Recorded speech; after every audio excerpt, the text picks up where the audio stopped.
This page is the front cover of Dreamcast Magazine, Volume 12, from 2001. It's highlighting the Dreamcast as the hot console right now, with features on several games including Sonic Adventure 2, Phantasy Star Online Verpoint 2, and Sega Extreme Sports Confidential Mission. There's also a mention of the visual novel Comic Party and what seems to be an adventure game called Close to Inori no Oka, featuring a cute girl and a mascot character. Sakura Wars 3 is also prominently advertised. The cover also promotes detailed strategy guides within the magazine for games like Eldorado Gate Volume 4, Angel Presents/Canvas, ILLB Zero Complete Edition, and Resident Evil Code Veronica Complete Edition. There are also sections for reader rankings of Dreamcast games and arcade game news. This page advertises the Game Jam in ZEP Tokyo Dreamcast brand new lineup event, a two-day event on April 14th and 15th, 2001. The event promises stage presentations and interesting events showcasing new Dreamcast titles. Featured games include Sakura Wars 3, Is Paris Burning?, Shenmue 2, Sonic Adventure 2, and Phantasy Star Online Verpoint 2. There are stage events with special guests. On April 14th, guests include Oji Hiroi, Tomoko Yokoyama, Ryo Takano, and Ayako Shimazu. On April 15th, the guests are Oji Hiroi, Tomoko Yokoyama, Noriko Hidaka, and Kikuko Inoue. For the demo event, Masaya Matsukaze and Takumi Hagiwara are mentioned as guests. A presentation is also highlighted from Sonic Team's Yuji Naka, revealing exciting sequel information. The event is held at ZEP Tokyo, sponsored by JPHONE, and entry is free. Attendees will receive Shenmue 2 and Sonic Adventure 2 original postcards, and there are other special attendee benefits. This issue features a special report on the Dreamcast overseas market, analyzing Sega's position and the impact of the Xbox's entry. Highlights include a strategy guide for Sakura Wars 3, Is Paris Burning?, and the 78th installment of Dream Maga YY, addressing arcade games and game development. Other sections cover free phone calls, Dreamcast Online, fashionable poses, multi-platform title comparisons, and a special report called Close to Prayer Hill. The Dreamcast special feature showcases Sonic Adventure 2, Phantasy Star Online Verpoint 2, and other anticipated titles. The Hot Information section details new game arrivals like Confidential Mission and Heavy Metal Geomatrix, along with mentions of other games. Finally, an icon explanation section clarifies features like VGA box support and network compatibility. The next page is the Contents page, showing two indexes, the Dreamcast Soft Complete Guide and the Game Index. The Dreamcast Soft Complete Guide lists game previews and articles for titles like Eldorado Gate Volume 4, Angel Present, Sports Jam, Canvas Sepia Color Motif, IL Bleed, Eve Zero Complete Edition Arc of the Matter, Biohazard Code, Veronica Complete Edition, Powerjet Racing 2001, and 100 Swords. The Game Index is categorized alphabetically and lists many Dreamcast games with page numbers, including Eve Zero, Illbleed, Arrow Dancing On, Eldorado Gate Volume 4, Angel Present, Gaia Master Decisive Battle, Century King Legend, Blaze Mother the Virgin on Megiddo, Canvas, Guilty Gear X, Grandia 2, Close to Prayer Hill, Konohana, True Report, Comic Party, Confidential Mission, Sakura Wars 3, Is Paris Burning?, New Century Evangelion Typing E Project, Sports Jam, Sonic Adventure 2, WWF Royal Rumble, Biohazard Code, Veronica Complete Edition, Holy Mountain Emperor, HAPPYLESSON, Powerjet Racing 2001, 100 Swords, Phantasy Star Online Verpoint 2, Heavy Metal Geomatrix, Mobile Suit Gundam. The page also includes a detailed contents list for various features, columns, and articles within the magazine, alongside a cute illustration of a girl in bed with a bee plushie and a remote control. This page is announcing the Game Jam event hosted by Sega, taking place at ZEP Tokyo in Odaiba over 2 days, April 14th and 15th. The event is free to enter and focuses on upcoming Dreamcast titles. Featured games include Sakura Wars 3, Is Paris Burning?, Gundam Battle Online, and Shenmue 2. There's a schedule showing stage events on both days, with appearances from Sonic Team and segments dedicated to Sakura Wars 3 and Shenmue 2. The page highlights that Sonic Team will showcase Sonic Adventure 2, and there will be presentations for Shenmue 2 with Yu Suzuki and core members of the development team, plus Sakura Wars 3 stage events featuring voice actors. A list of playable game titles at the event is included, featuring a broad range of Dreamcast games from various genres and developers including Outrigger, AM2CR, Konohana, True Report, Confidential Mission, Sakura Wars 3, Is Paris Burning, Advantage Tennis 2K2, Extreme Sports, Magic the Gathering, SE, Dreamcast Karaoke, NFL 2K1, NBA 2K1, Phantasy Star Online Verpoint 2, Sonic Adventure 2, Choo Choo Rocket, GB Advance, Sports Jam, Dynamic Golf, and Candy Stripe Gentle Angel. The event promises a chance to experience many anticipated Dreamcast games and meet key developers and personalities. The page also features guest speakers, including Nakamichi-san for Sonic Team, and Hiroi Oji, and voice actors for Sakura Wars 3, and Matsukaze Hiroyuki, and Hazuki Ryotaro for Shenmue 2. This page details a Spring Network Tournament Festival event centered around 3 Dreamcast titles. The games featured in this network tournament are 100 Swords, a real-time strategy game, Saskatsuku Tokudaigo J-League Pro Soccer Club Otsukuru, which is a soccer management simulation game, and Moto Pro Yaku Team Otsukuru, which is a baseball management simulation game. Players are encouraged to participate for a chance to win great prizes and challenge themselves online. There's also information on a Sports Jam Network ranking tournament, where players can compete in this sports game compilation to win prizes by clearing game types and entering their scores in the network rankings. The top players can win Dreamcast software sets and original WOW goods. The page also mentions WOW Sports mobile content service, announcing 2 new additions: Golf Tengoku, a golf game, and Super Play Baseball, a baseball simulation. These are available for monthly fees and provide various game modes like practice and league play. At the bottom of the page is a news section covering various topics. Its pace. It mentions the Tokyo Game Show 2001, focusing on Xbox, and Keiji Inafune's keynote. It also notes Sega and Namco's joint advertisement campaign featuring Virtua Fighter and Tekken, and discusses new character artwork for Virtua Fighter 4. Tecmo is also featured for releasing Dead or Alive 3 on Xbox, and a new compact Japanese-style gamepad is announced.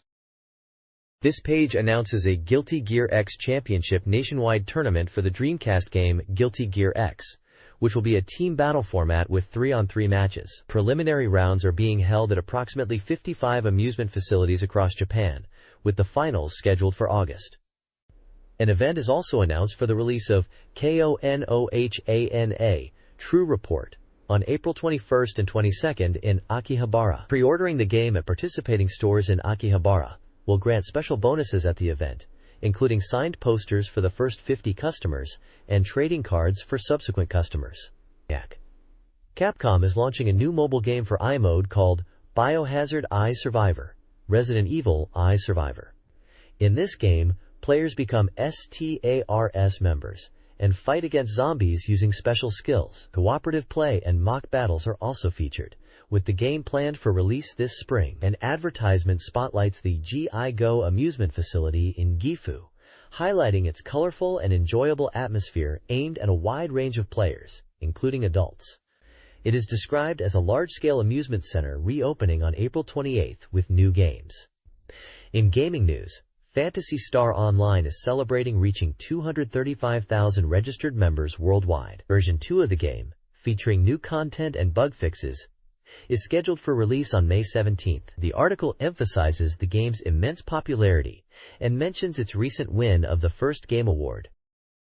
This page highlights upcoming events and music releases. Firstly, there's an announcement for the cosplay dance party COSPA, stating that the final event will be held on May 5th. It marks the end of the long-running cosplay event organized by Broccoli. Next, the Drima Recommended Events This Week section lists events from April 13th to April 26th. Game Jam is featured, scheduled for April 14th and 15th at ZEP Tokyo, presented by Sega and NTT Docomo/JP Own.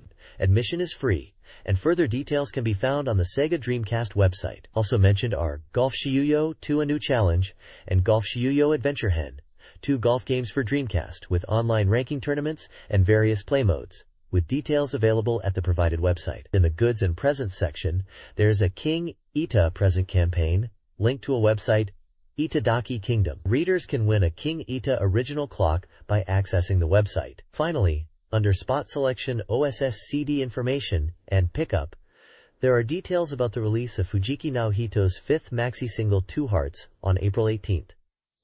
It includes songs like Sofa and Little Wing, along with an instrumental version of 2 Hearts. This page is an announcement about a significant change for Dreamcast Magazine. From the May 11th issue, which will be issue number 11, the magazine is changing its name to Dreamagaga. Apparently, issue 10 was a milestone, marking the 100th issue overall if you include prototype editions. The article explains that Dreamagaga is derived from Dreamcast Magazine, specifically taking the Dory part, which of course stands for Dreamcast. They acknowledge that the name change might seem a bit odd, but it's meant to sound more exciting than just Dream Game Magazine. Rest assured, even with the new name, Dreamagaga will remain dedicated to Dreamcast and continue to cover all the Dreamcast titles. The article humorously addresses concerns about the name change, emphasizing their unwavering commitment to the Dreamcast and promising to keep delivering the same quality content. The popular Casco family character will also continue to feature in Dreamagaga, promising to keep stirring things up in the game industry with her drill weapon. The overall message is that while the name is evolving to Dreamagaga, the magazine's dedication to the Dreamcast is absolutely solid and will continue into the future. The Dreamcast Weekly Data Station's top 10 software sales are revealed.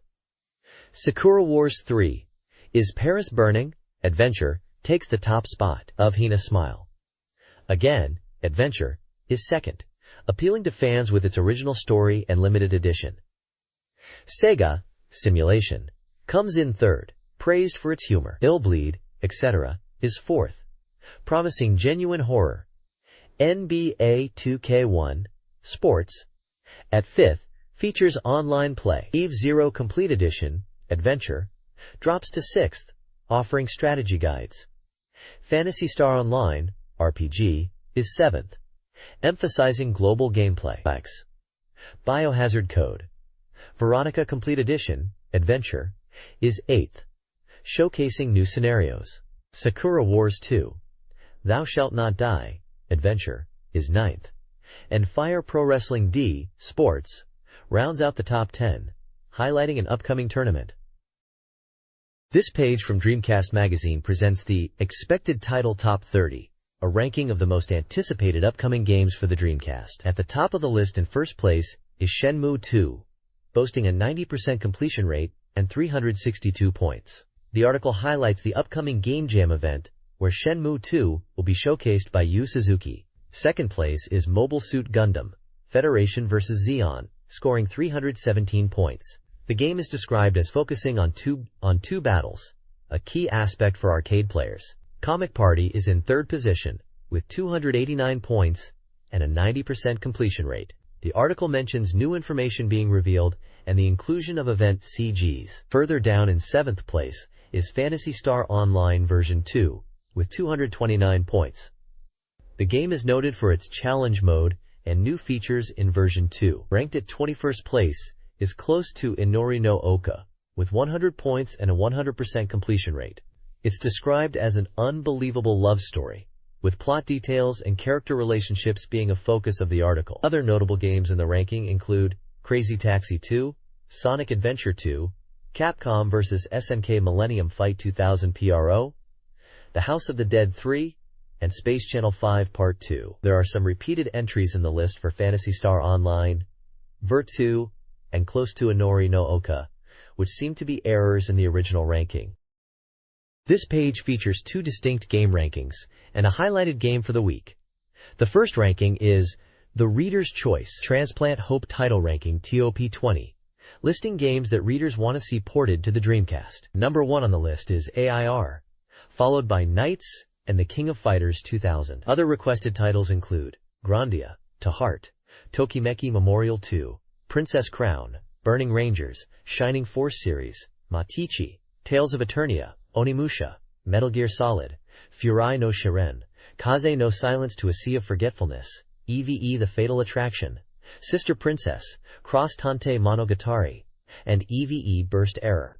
The second ranking is the Video Game Income Ranking Top 15, which lists the top-earning arcade games. The top games include Derby Owners Club 2000, Virtua Fighter 3 TB, and Guilty Gear X. Other high-ranking arcade titles are Virtua Striker 2, Ver.2000, Street Fighter 03 Upper, The King of Fighters 2000, Tekken Tag Tournament, Denjin Zaboga Vacillon, Oratorio Tangram Ver.5.66, The Typing of the Dead, Capcom vs SNK Millennium Fight 2000, Street Fighter 2i Third Strike, Shikato Tambourine, Power Smash, Airtrex, and Ridge Racer V Arcade Battle. Finally, the weekly pickup section highlights the upcoming arcade game Vampire Knight, a collaboration between Sega and Namco. Developed by the team behind the House of the Dead, this gun-shooting game features a story centered around vampires and hunters. This document details upcoming software releases across multiple consoles, with a primary focus on the Dreamcast. The Dreamcast section, organized by release date, lists numerous titles across various genres like adventure, simulation, RPG, and table games. Games are scheduled for release from April to October 2001, with additional unannounced and coming soon sections. Noteworthy titles include Phantasy Star Online Ver.2, Sonic Adventure 2, and several titles supporting online play. The document also briefly covers PlayStation 2, Xbox, and Game Boy Advance releases. The PlayStation 2 section focuses on Sega titles, including Space Channel 5 Part 2. The Xbox section highlights action and racing games, such as Jet Set Radio Future. Finally, the Game Boy Advance section mentions anticipated titles like Puyo Puyo and Sonic the Hedgehog Advance. This page details the Dreamcast Reader Race Rankings, a popularity poll voted on by readers. It highlights two newly ranked games with mini-reviews. First up is Sega, debuting at 11th place. This simulation RPG from Sega, released in late March 2001, is praised for its unique concept that immerses players in the game industry. Reviewers enjoyed its gameplay, which blends simulation and RPG elements, its satisfying pace, and its challenging scenarios. They mention voices of fans and developers are included, and the simulation aspects are quite detailed. Next we have World Series Baseball 2K1, entering the charts at 232nd place. This sports title, also from Sega and released in early March 2001, is lauded for its realistic controls and immersive baseball experience. Reviewers noted the improved graphics compared to previous titles, but found the hitting and pitching mechanics somewhat tricky to master. The page also mentions that Sakura Wars 3, Is Paris Burning, is holding on to the #1 spot in the reader rankings, showcasing its continued popularity. This page continues the Dreamcast Reader Race Rankings, showcasing games from position 45 down to 101. Sakura Wars 3, Is Paris Burning, remains firmly in the #1 spot, and there's an in-depth review highlighting its enduring appeal. The review emphasizes how Sakura Wars 3 delivers a completely new experience despite being a sequel, with the setting shifting to Paris and a focus on drama and adventure. The gameplay is described as action-based with command selection in battles, making it both engaging and strategic. Reviewers praised the beautiful graphics, strong character development, and captivating storyline. One reviewer noted the integration of CG animation and anime cutscenes is seamless and enhances the presentation, while another appreciates the balanced difficulty and volume of content, suggesting it offers excellent replayability. The game is lauded for its polish, storytelling, and the dedication of the development team in creating a high-quality experience, solidifying its position as a top Dreamcast title. The ranking table lists a wide variety of Dreamcast games across different genres, indicating the diverse tastes of Dreamcast owners.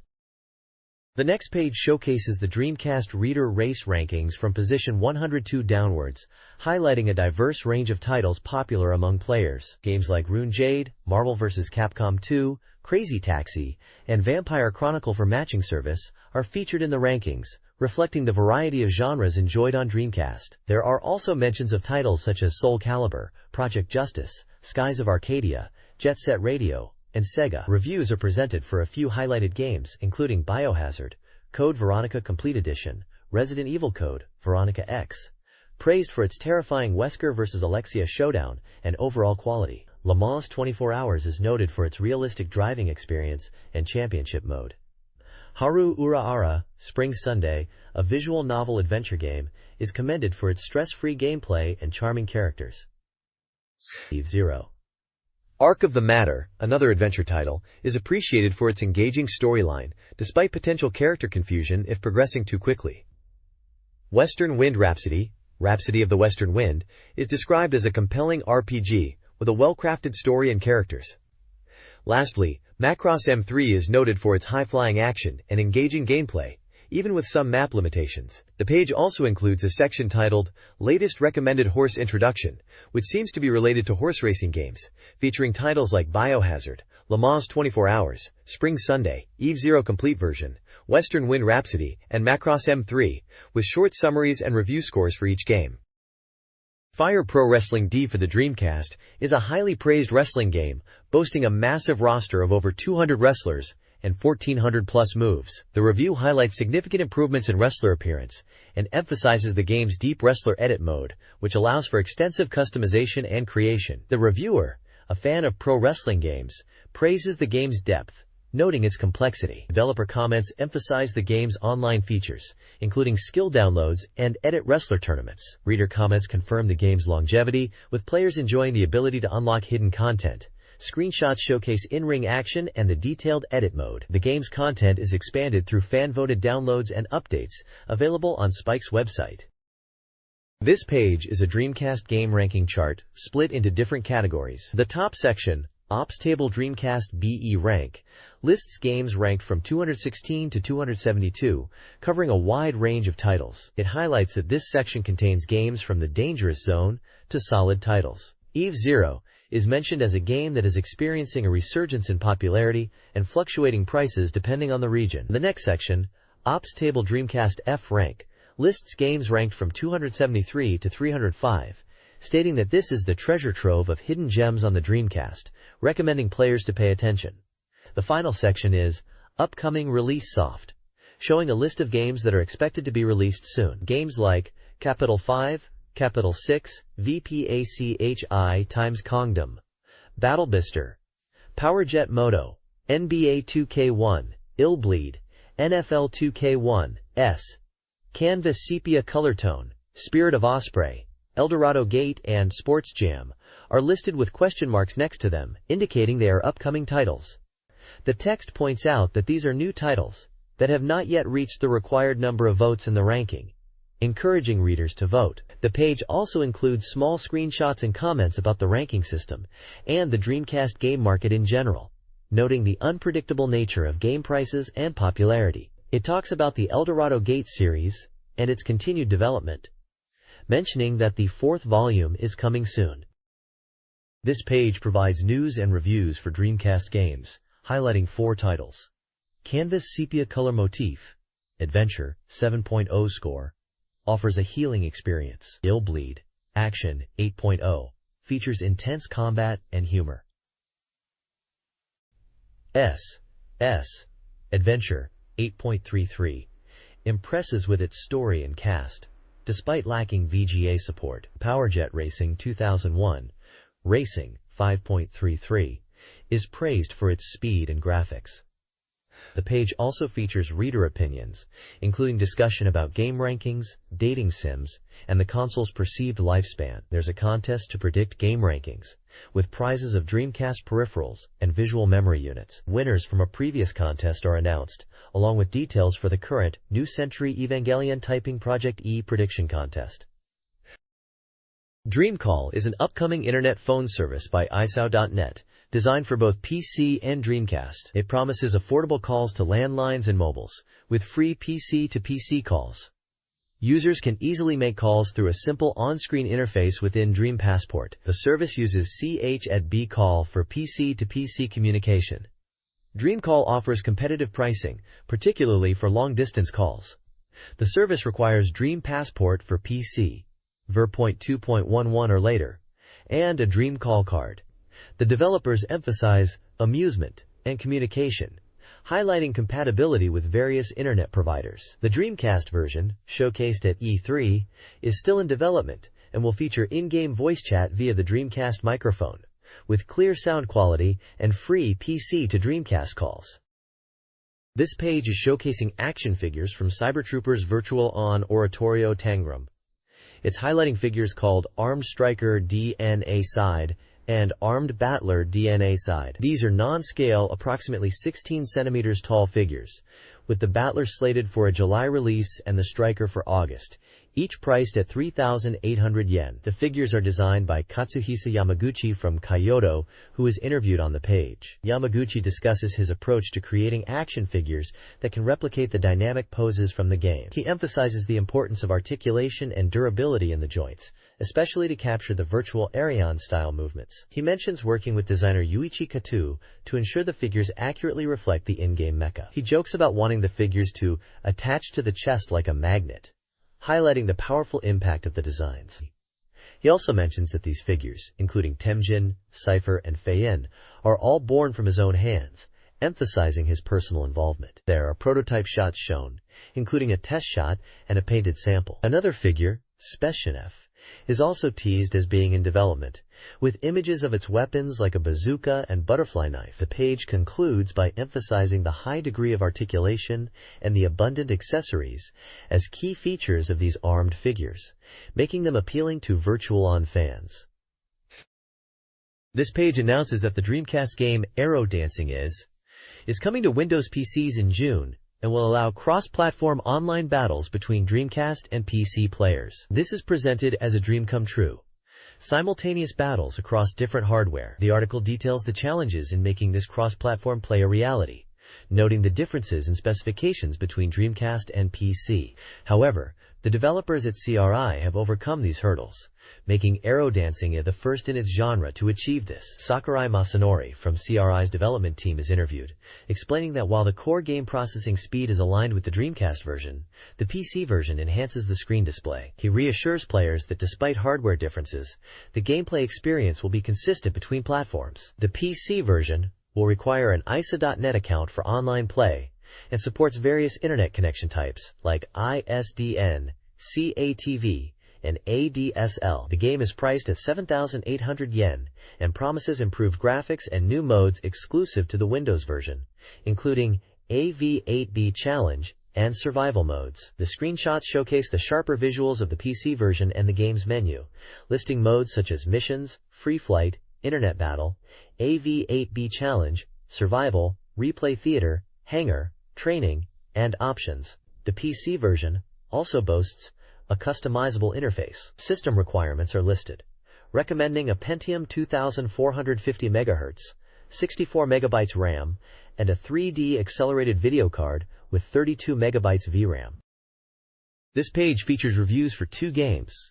First up is Neon Genesis Evangelion Typing Project E, a typing game based on the popular anime. It received a score of 5.33 out of 10. Reviewers noted it's good for typing practice, especially for beginners, and uses characters from Evangelion, which is appealing. However, it's considered basic typing practice software, lacking depth as a game. They felt it becomes repetitive and doesn't have much narration outside of typing practice. The difficulty is aimed at beginners to intermediate typists, and Evangelion fans might find it enjoyable. The second review is for Close to Prayer Hill, an adventure game, which scored a much higher 8.33 out of 10. Reviewers praised its emotional and touching story with beautiful graphics that match the fantasy setting. The game features a new room part system and has engaging character development. The voice acting and soothing background music were also highlighted as positives. The story was considered worth experiencing, especially for reaching the emotional endings. One reviewer mentioned that it's a game where you can relax and enjoy the story at your own pace, and that the developers have done a great job blending the adventure elements with the character focus. This page features reviews for three Dreamcast games. First is KONOHANA, True Report, an adventure game where you play detective and test your reasoning. It's considered not too difficult, with helpful clues and engaging character expressions. Reviewers gave it a score of 7.33 out of 10, noting the small text as a minor issue. Next is Happy Lesson, another adventure game, but this one received a lower score of 4.0 out of 10. It's described as a fan disc and centers around a peculiar mama scenario. Reviewers found the story and protagonist reactions somewhat unnatural, with inconsistent CG quality. Enjoyment depends on embracing the unusual premise. Finally, WWF Royal Rumble, an action pro wrestling game, scored 6.0 out of 10. It's praised for capturing the WWF atmosphere and likeness of wrestlers. Reviewers highlighted the good reproduction of superstar wrestlers and the fast-paced action typical of American pro wrestling. While the number of match types and wrestlers might be limited, it's seen as a good entry point to the genre and offers good value for its price, especially for multiplayer fun. This page is part of the Dreamcast Magazine Why What? Exploration Team series and delves into the question of how arcade game cabinets are made. The article focuses on Sega's latest arcade game, Dog Policeman, which was showcased at the AOU show. It appears to be a unique game where players control a dog character, and the cabinet design is a key feature. The article highlights the belt section of the cabinet, which is designed like a treadmill and was developed with input from fitness club experts. It also emphasizes the elaborate decorations of the cabinet, mentioning billboard-style signs, monitor side decorations resembling telephone poles, and even street address-like details that contribute to the game's overall visual appeal. The interview features Mr. Higashiguchi Motohiko from Sega's Mechatronics Research and Development Department, the person responsible for the cabinet design. His past works include Flash Beat and Daytona USA 2, and he is currently working on Kraken DJ. The article emphasizes the meticulous work and design considerations that go into creating large-scale arcade game cabinets, using Dog Policeman as a prime example. This page continues the exploration into the creation of arcade game cabinets, focusing on Sega's Dog Policeman. The article interviews Hayashida Yasuhiro, the director from WOW Entertainment Planning Department, who explains the game's concept originated from the idea of creating a game where players physically walk, something not possible at home. He mentions the initial idea was conceived quite some time ago, and the development took about a year to bring the treadmill-like belt controller to fruition. He discusses the importance of location tests to gather player feedback and refine the game's difficulty and mechanics. The article also features Suda Kimio from Sega's Mechatronics Research and Development Department, who designed the Dog Policeman cabinet. Suda details the design process involving image sketches and creating 1/8 scale models. He explains the challenges of designing a large arcade cabinet, mentioning considerations for cost and size, and the involvement of the Mechatro Lab in refining the design. The images on the page showcase the design process, including concept sketches, scale models, and screenshots of the Dog Policeman game in action, emphasizing the unique treadmill controller and the game's visual presentation. The article highlights the collaborative effort between software and hardware teams in bringing the arcade game to life, from initial concept to final product. It also mentions the consideration of using pre-existing cabinet structures to manage costs and streamline the design process. The next page is an urgent special feature focusing on Sega Xbox's entry into the World Game Machine War. It features an interview with Tomonobu Itagaki from Tecmo, discussing why he chose Xbox to develop Dead or Alive 3. Itagaki explains that the decision to make Dead or Alive 3 was made before knowing which console it would be for, but he was excited when it was decided to be on Xbox because of its hardware capabilities. He mentions that the Xbox version is running at a very smooth 130 frames per second, exceeding even PC performance at the time. The team is aiming for impressive graphics, focusing on natural beauty, and conveying emotion in the game. He notes that the demo shown at Tokyo Game Show was created in just 1 month, with the development team divided to focus on backgrounds and characters separately. The interview also reveals that the demo, which is about 3.5 minutes long, introduces Ion as a new playable character. Itagaki points out that previous Dead or Alive games were based on the NAOMI arcade board, but Xbox offers a significant leap in performance, allowing for much more detailed and impressive graphics in Dead or Alive 3, showcased in the included screenshots featuring Hayabusa in action. In an interview, Tomonobu Itagaki discusses Dead or Alive 3 for Xbox, emphasizing themes of emotion and natural beauty, in contrast to Dead or Alive 2's perceived artificiality. He aims to impress a global audience with enhanced visual quality, particularly detailed textures for female characters. The interview, covering development, notes the demo is only 10% complete. Itagaki highlights improved character models and softer expressions, hinting at wind effects. New characters are planned, with a focus on real kung fu and drunken fist styles. Ayan and Hayate are confirmed, and 4 new characters, including one using drunken fist, will be revealed at E3. A more advanced demo will be shown at E3 in May, showcasing refinements to the button layout. Screenshots showcase the improved graphics, including beach scenes, Ayan in the highlands, Hayabusa in combat, and close-ups of character faces.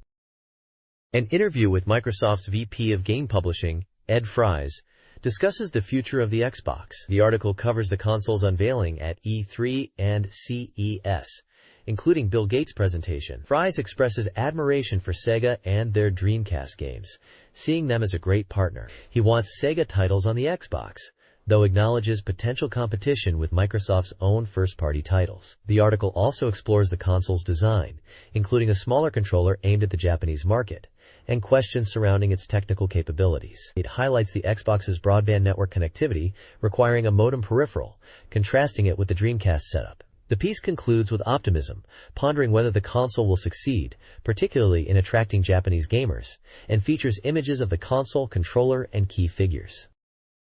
The page hypes the Xbox, emphasizing its size. An interview with Ed Fries discusses network gaming, expressing interest in partnering with Sega, and highlighting Phantasy Star Online. Fries also discusses desired game types and praises Tecmo, specifically Dead or Alive 3. He acknowledges the large Japanese controller, attributes it to the cable length, and identifies Nintendo as the primary competition. While no full hardware upgrades are planned within 5 years, expansion ports are included. A section on games lists titles like World Soccer 2001, X-Chaser, and Kingdom Under Fire, with over 30 games in development in Japan. Bill Gates' keynote praises the Xbox's performance, and Tecmo's Itagaki expresses excitement about its capabilities.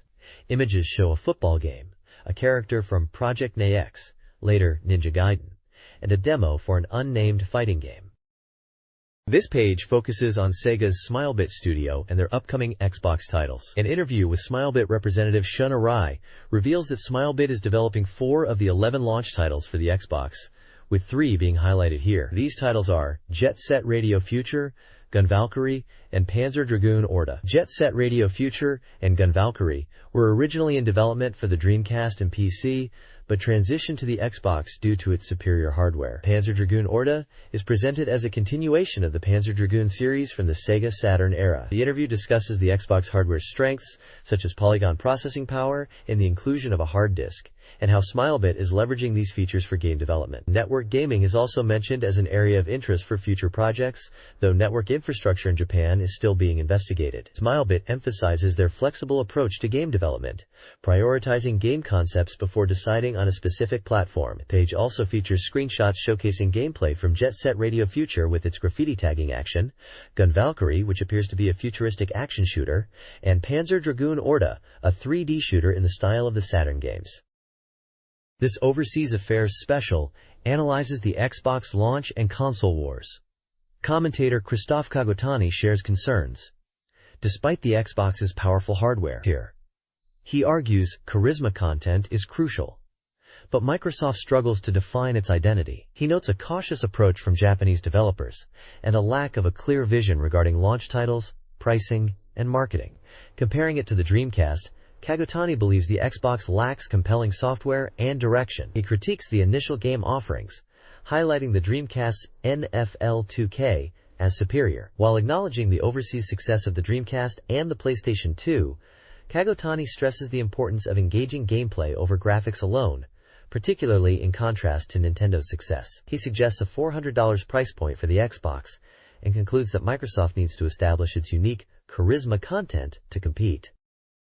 This page is a preview for Sonic Adventure 2, celebrating Sonic's 10th anniversary. The main focus is on Amy Rose, who returns from the previous game and is now featured as a supporting character rather than a playable one. The article highlights that Amy is still deeply devoted to Sonic and believes in his innocence after he is captured by the military. It questions what role Amy will play as she chases after Sonic.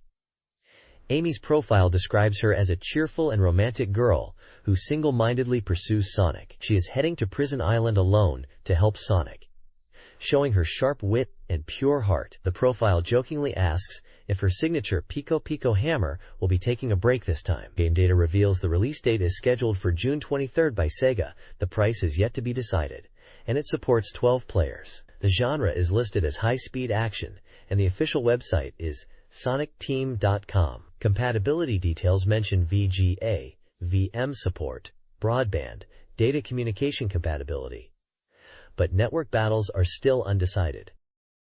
This page is all about Sonic Adventure 2 and features the hero side, specifically Sonic's Act and the Metal Harbor stage. It's described as Stage 4 for the hero side and is set on Prison Island. Sonic, wrongly accused, is trying to escape from Prison Island with help from Tails and Amy. Metal Harbor is an ocean-based facility built on the shallows of Prison Island, featuring runways for jet fighters and missile launch bases. It's highlighted as a high-speed course where you run across the facility, dodging attacks from fighter jets. There's a section about escaping missiles, where if you step on a giant missile launch base, a countdown starts amidst violent shaking. You need to quickly run up the missile and grab the handle at the top before launch to escape, and doing it quickly earns you bonus points. The page also introduces Sonic's new action, the Light Dash. This action has evolved from the previous game, becoming easier to use. You no longer need to charge it up, just press the B button in suitable locations. If there are rings, you can use the Light Dash in various situations. It mentions Light Shoes as an item that makes the Light Dash usable anywhere on the stage, expanding your range of action, and allows you to dash through rings even in mid-air after a jump. The tagline at the bottom exclaims, "Appearing! The story is in rapid development," suggesting the game's plot is moving quickly. This page focuses on the dark side stages of Sonic Adventure 2, starting with Eggman's act in the Sand Ocean stage, described as Stage 3 for the dark side. Set in a secret desert base, the Sand Ocean is a treacherous quicksand environment where even Eggman's machines are at risk. Players controlling Tails will need to navigate moving platforms and avoid army attacks while progressing through ancient ruins under a moonlit sky. Intriguingly, the stage is populated with stone statues resembling Knuckles, hinting at connections to past Sonic lore and perhaps the return of characters like Tikal. Switching to the hero side, this page reveals Shadow as Sonic's boss. Having escaped Prison Island and reached the island's forest, Sonic is confronted by Shadow. This battle is positioned as a decisive showdown to determine who is the fastest, emphasizing their speed rivalry. The encounter marks the point where the hero side and dark side stories begin to intertwine. The battle is expected to involve intense spin attack clashes, and the article questions whether Shadow will use his signature Chaos Control ability during the fight. This page introduces two new stages in Sonic Adventure 2. One for Rouge and one for Eggman. For Rouge, it's the Dry Lagoon stage, described as her first stage and set in a sandy gorge with an oasis. The goal is to find emerald shards within this oasis environment, which includes waterways and puzzles to access larger areas. A peculiar aspect is the Oasis Secret, which hints at hidden elements, and the Save the Turtle objective, suggesting players might need to help a turtle within the stage for a reward. The second stage featured is for Eggman, Iron Gate. This is presented as the first stage for the dark side. The mission is to infiltrate a high-security military facility to retrieve the ultimate weapon, Shadow. The stage is characterized by its Iron Gate shutters, requiring players to quickly navigate and break through them. The objective is to master the Egg Mobile to reach the goal in this stage. Additionally, a screenshot shows Sonic encountering Shadow as an enemy, indicating a rival encounter situation within the game's narrative. This page is a preview of Phantasy Star Online Ver 2, scheduled for release on May 17th. It highlights that the game is nearing completion at 75% and is priced at 4,800 yen. The article focuses on interviews with the Sonic team developers, discussing the new features in Verim 2, including Challenge Mode, Soccer Lobby, and Ultimate Mode, along with details of the game's current development status and ongoing server testing. One developer, Sakai, is quoted discussing the excitement around Ver 2 and the additions being made to the game since the original. Another developer, Kimiya, expresses surprise and joy at Phantasy Star Online winning 4 awards at the 5th Japan Game Awards, mentioning the overwhelming positive reception. Masakato comments on the unexpected domestic acclaim, initially believing the online game would gain more international recognition. Sakai again, or potentially a different developer with the same name, expresses confidence in Phantasy Star Online and the weight of expectation that comes with the awards. The game is confirmed as an RPG, specifically a network RPG, and the page includes a screenshot of in-game action. Compatibility details are also listed, showing support for VGA, modem, broadband, controller packs, and link cable ports. The developers from Sonic Team are interviewed to provide insights into Verdant 2. The interview focuses on Phantasy Star Online Ver 2's new Challenge Mode, designed for cooperative gameplay. Starting players at a fixed level, it emphasizes teamwork with a high difficulty level, including new traps and resource constraints. The hero's epitaph system records players' last words before defeat. Challenge Mode necessitates strong cooperation, as individual failure means collective failure. The developers aim for distinct character roles, hunter, ranger, force, where teamwork is vital. Class balancing is crucial for this, especially for the force's support capabilities. The mode removes the ability to return to the city, highlighting the importance of resource management. The article underscores that communication and cooperation have become integral elements of the PSO experience, evolving the game into a chat network RPG. The next page details new features in Phantasy Star Online Ver. 2. Starting with the soccer field lobby, a vast open space about 6 times larger than existing lobbies, where players can freely jump and shout. This lobby features counters and teleportation devices and is exclusively for Ver.2 users. The page clarifies that in this soccer lobby, there isn't just one type of ball. Players can expect variety.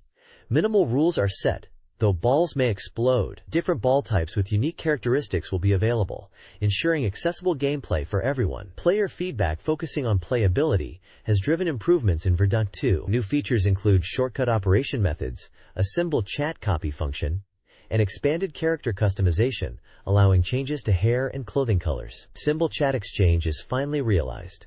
Players can now capture and copy symbol chats from others and add them to their own lists for easy communication. Finally, a quick equipment and technique change window is being added. Players can access this in-game using R+Y to swiftly switch weapons, armor, and techniques using the L/R triggers, resolving previous issues where menu navigation during combat could lead to taking damage.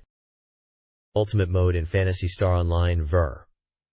2 provides a significant challenge for level 80+ characters, scaling levels up to 200. This mode features tougher, more aggressive enemies, with improved AI and wider movement ranges, demanding new strategies. While mag levels remain at 200, new rare items focused on appearance are introduced. Players at level 100 in the original game will restart at level 100 in Ultimate mode, creating a level playing field. The page also highlights fan contributions, including artwork and character galleries, showcasing player engagement and feedback.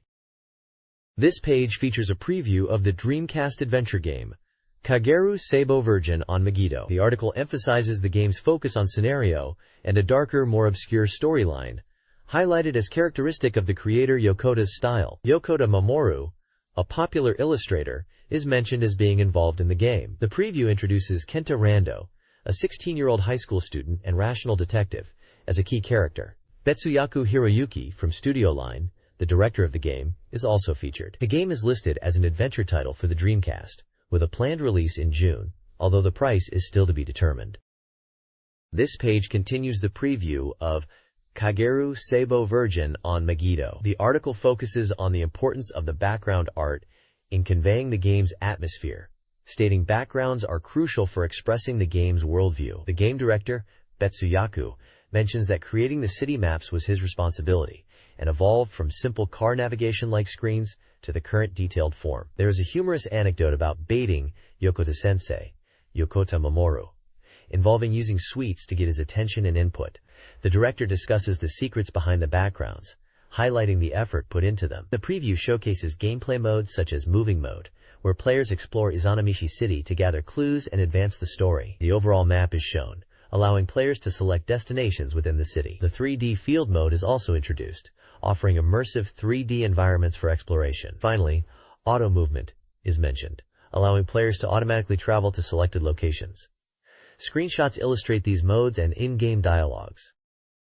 This page continues the preview of Kageru Seibo the Virgin on Megiddo, focusing on the adventure mode, where you investigate incidents in a high-tech city with a partner. It's mentioned that this is a multi-scenario adventure game where your partner for investigations is chosen from the characters you meet, dramatically changing the direction of the story depending on who you choose. The goal is to solve the incidents and reach the truth. The article then talks about the talented staff and the game atmosphere, mentioning that the development is in its final stages. An interview snippet reveals the studio's positive atmosphere and the desire to create a high-quality game that players will enjoy. They are actively recruiting new staff who are enthusiastic and capable. The page also highlights the game's official website, stating it's packed with content. Character profiles and story information are available, allowing you to preview the game world. The website showcases 10 main characters and their profiles and introduces the game's prologue, detailing how the protagonist, Kenji, comes to Izanamichi City. It is emphasized that the website offers a valuable glimpse into the game's world and is worth checking out for fans.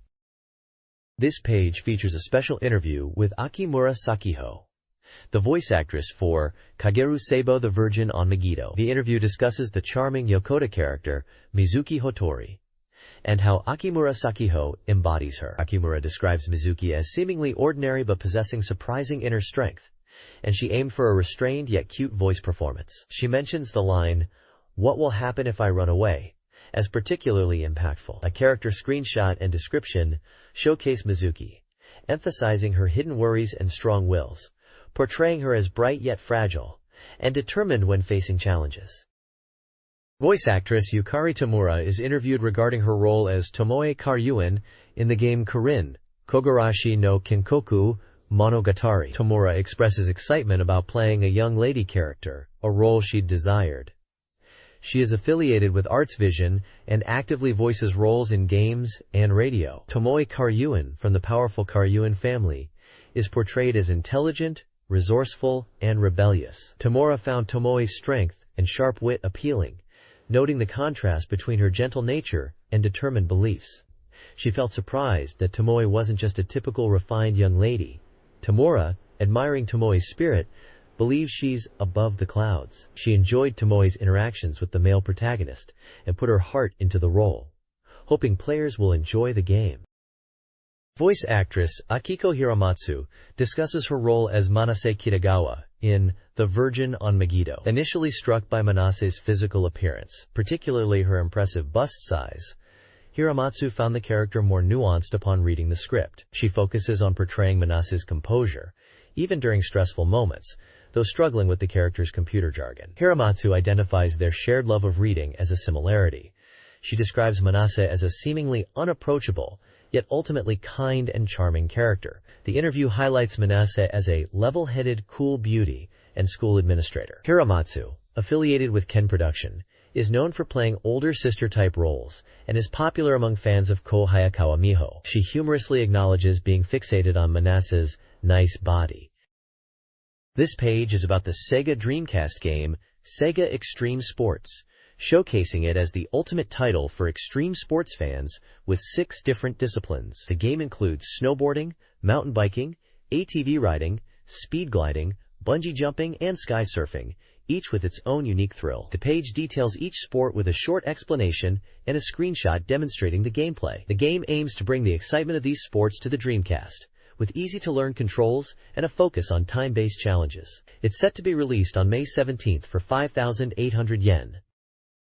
This page details the game mode and characters of the Sega Dreamcast title, Sega Extreme Sports. The game mode section outlines 5 different gameplay options. Championship, where you compete in a series of races against the COM. Single track, a mode for time trials against COM or 2 players. Time trial for solo time-based challenges. Practice mode to hone your skills in each discipline, and bonus track, which is unlocked after completing the championship or single track and features bonus items to collect within a time limit. The characters section introduces 4 playable characters. First, Nina, described as a white blonde girl from Sweden, aged 18, 170 centimeters tall, and 58 kilograms. Next is Raga, an Afro-sporting Jamaican, aged 22, 180 centimeters tall, and 80 kilograms. Then Noel, described as a gentleman from the Misty City, hailing from the UK, aged 21, 175 centimeters tall, and 75 kilograms. Lastly, Kath, a real American cowgirl, aged 19, 175 centimeters tall, and 65 kilograms. This page is all about Sakura Wars 3, Is Paris Burning?, and announces a massive 20-page special feature dedicated to the game. It highlights that the story is entering its climax and promises in-depth strategy guides. The page mentions that the game continues to be a huge hit, with sales remaining strong. It also teases the appearance of the character Kitaoji Hanabi. Game data is provided, stating the game was released on March 22nd and detailing both initial limited edition and regular edition prices and point information. It also specifies the game is on Dreamcast, supports 12 players, and requires 11 or more blocks of memory. It's described as an ADV, dramatic adventure game, and includes a website address. The page promotes a drama download service for Sakura Wars 3, mentioning new episodes and content being created based on player feedback, with developer comments discussing plans to expand on untold stories through these downloads. Finally, there's a call to action for readers to buy the Sakura Wars 3 Strategy Guide, emphasizing it covers all LIPS, living interactive picture system, events and character relationship changes, and promises to reveal all hidden events. A reader prize campaign is advertised, offering original stickers to 20 winners and original QUO cards to 10 winners. The next page delves deeper into the Sakura Wars 3 Is Paris Burning? Strategy Guide, specifically focusing on Chapter 5 titled Black Clothes Flower Bride. It seems to be a detailed walkthrough section, starting with Scene 1, Search for a Spiritually Powerful Citizen. The page describes the plot of Chapter 5, where the protagonist is tasked with finding a new squad member. Kitaoji Hanabi, who was mentioned previously, is introduced as a new squad member with strong spiritual power, already positioned close to the existing members. However, she carries deep sorrow from past wounds, causing her to keep her heart closed. The chapter seems to be about understanding and helping Hanabi overcome her emotional barriers. A key gameplay element highlighted is the Spirit Power Measurement device, invented by Jean. This device helps in finding spiritually powerful individuals. The guide suggests that rather than relying solely on documents, the player needs to actively search and look around to find suitable candidates. It mentions that free movement for candidate searching starts from the secretarial office, and that Lobelia will speak to you. There are screenshots showing characters and gameplay scenes, including a top-down view of the secretarial office and a scene of the Spirit Power Measurement device being used. Character dialogue boxes are visible, suggesting conversations and interactions within the game. The page also includes flowcharts related to LIPS choices and events within this chapter, and mentions that the new squad member has been decided upon.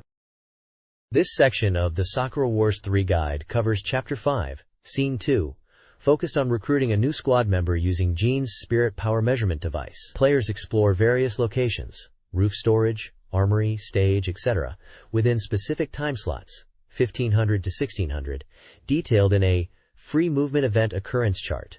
The guide highlights key events. Investigating dancers at the music hall, no response. Juju informing players about Lobelia's location in the warehouse. And a shop event with Erica, Glycine, and Coquelicot, where players can buy photos. It also notes Colette's availability at the flower shop, after 1540, mandatory elevator and lobby events that cause time skips, and Kinematron events with specific times and character interactions, including Erica and Lobelia. Spirit power measurements can be done at the cafe, with catches in the park. Chapter 5 of the Sakura Wars 3 walkthrough features several events. The secret room involves a conversation with Mel and spirit power evaluations. The shower room event, accessible from 1515 to 1535, features a scene with Lobelia. Specific actions and dialogue choices impact the outcome. Lobelia's room also holds an event, 1500-15 to 25, emphasizing interaction with objects.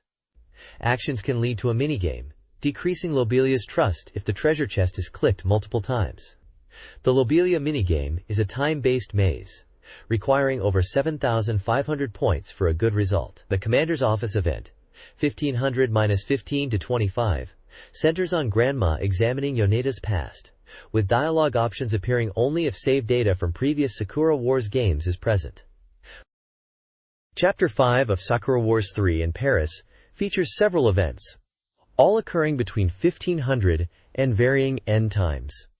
In the hangar, help Jean, Event 9, at the graveyard, Event 10, and the library, Event 13, interact with Glycine, with lips options focusing on her concerns and the missing book volume. The church hosts a wedding, Event 11, requiring you to ring the bell. The police station, Event 12, needs your help patrolling Paris. Finally, the Bloomer Mansion entrance, Event 14, has Coquelicot and Laura, requiring spiritual power measurement.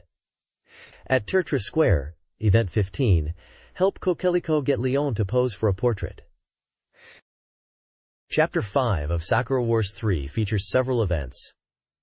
Waterside Bridge, with Sobikosuke, focuses on justice. Park and cafe events involve measuring spiritual power, with the cafe featuring Eva the Cat and Napoleon. Ogami's apartment sees Kinematron connecting with either Erica or Lobelia, with Lobelia inviting Ogami over. Circus features Coquelicot and Napoleon's teeth. Stage has Grandma seeking Ogami's advice on the future of the review. Lobelia's room shows Lobelia preoccupied with a map. Finally, the flower shop event involves delivering flowers after receiving flower orders. The next page continues the Sakura Wars 3 walkthrough, focusing on Chapter 5 events with event and lips sections. In the cafe event, Mel is concerned about sweets as summer approaches. The Blue Myrtle Mansion entrance event involves using a device called Talibu to measure spiritual power. At the restaurant, Mark experiences a soup mishap. The park event features Erica playing tag with children. Ogami's apartment focuses on a conversation involving Kinematron, possibly with Lobelia, based on previous events, where dialogue choices are important. Finally, in the circus event, Coquelicot interacts with Napoleon the Tiger. Each event includes lips options, indicating dialogue choices and player interactions. This page guides players through these specific scenarios and choices within Sakura Wars 3. This walkthrough summary covers Chapter 5 of Sakura Wars 3, specifically Scenes 3 and 4. Scene 3 involves a cemetery encounter with Hanabi, featuring lips choices with potential consequences, including preventing her from jumping and setting off fireworks. Scene 4 takes place in the lobby, focusing on a conversation mode with a 60-minute time limit. Players are to find the last team member. The guide offers tips for deepening relationships through a dining mode. It outlines 4 conversation routes. Erica to Lobelia to Glycine, best for hearing all lines. Cocorico to Glycine to Erica, avoid fireworks with Glycine. Erica to Glycine to Cocorico, potential for improved outcomes. And Erica to Lobelia to Cocorico, worst outcome if fireworks are the only topic. The key to success is choosing the right topics and considering reactions of Erica, Cocorico, and especially Glycine. Chapter 5 of the Sakura Wars 3 walkthrough covers Scenes 5, 6, and 7. Scene 5, Philip, then the fireworks will become flowers, involves the protagonist discussing fireworks with Mel and C at Robbie's Rakuyo store, focusing on Philip and the fireworks bride. Dialogue choices with Grisea are available. Scene 6, Pitch Black Wings, the masked man holding dark wings now flies down to the fireworks, features a mysterious masked man who critiques the audience. This scene also includes a dream or reality moment, with a man appearing before Hanabi in the fireworks room, expressing a desire to possess her heart. Scene 7, Unforgettable Fireworks, today also spend time with the cemetery, begins with the protagonist being observed by the masked man. The scene includes interactions with Colette at the flower shop, and a visit to Philip's grave, revisiting a past fireworks event. Lips options are present during these interactions. The next page is a walkthrough for Chapter 5, Scene 8 of Sakura Wars 3, Is Paris Burning?, titled, Super Full Restaurant, Fireworks Date, Until Seats Are Vacant. Let's enjoy dating? Quote. This scene revolves around a date with Hanabi while waiting for a table at a packed restaurant. The walkthrough provides free movement event details for locations like the Rooftop Room and Rakuyo store between 12 o'clock and 1300. The objective is to explore with Hanabi until restaurant seats become available, aiming to complete free movement by 45 minutes, or let the event end by 55 minutes before going to the restaurant. Kinematron is unavailable, and the Rakuyo store is only accessible with Hanabi.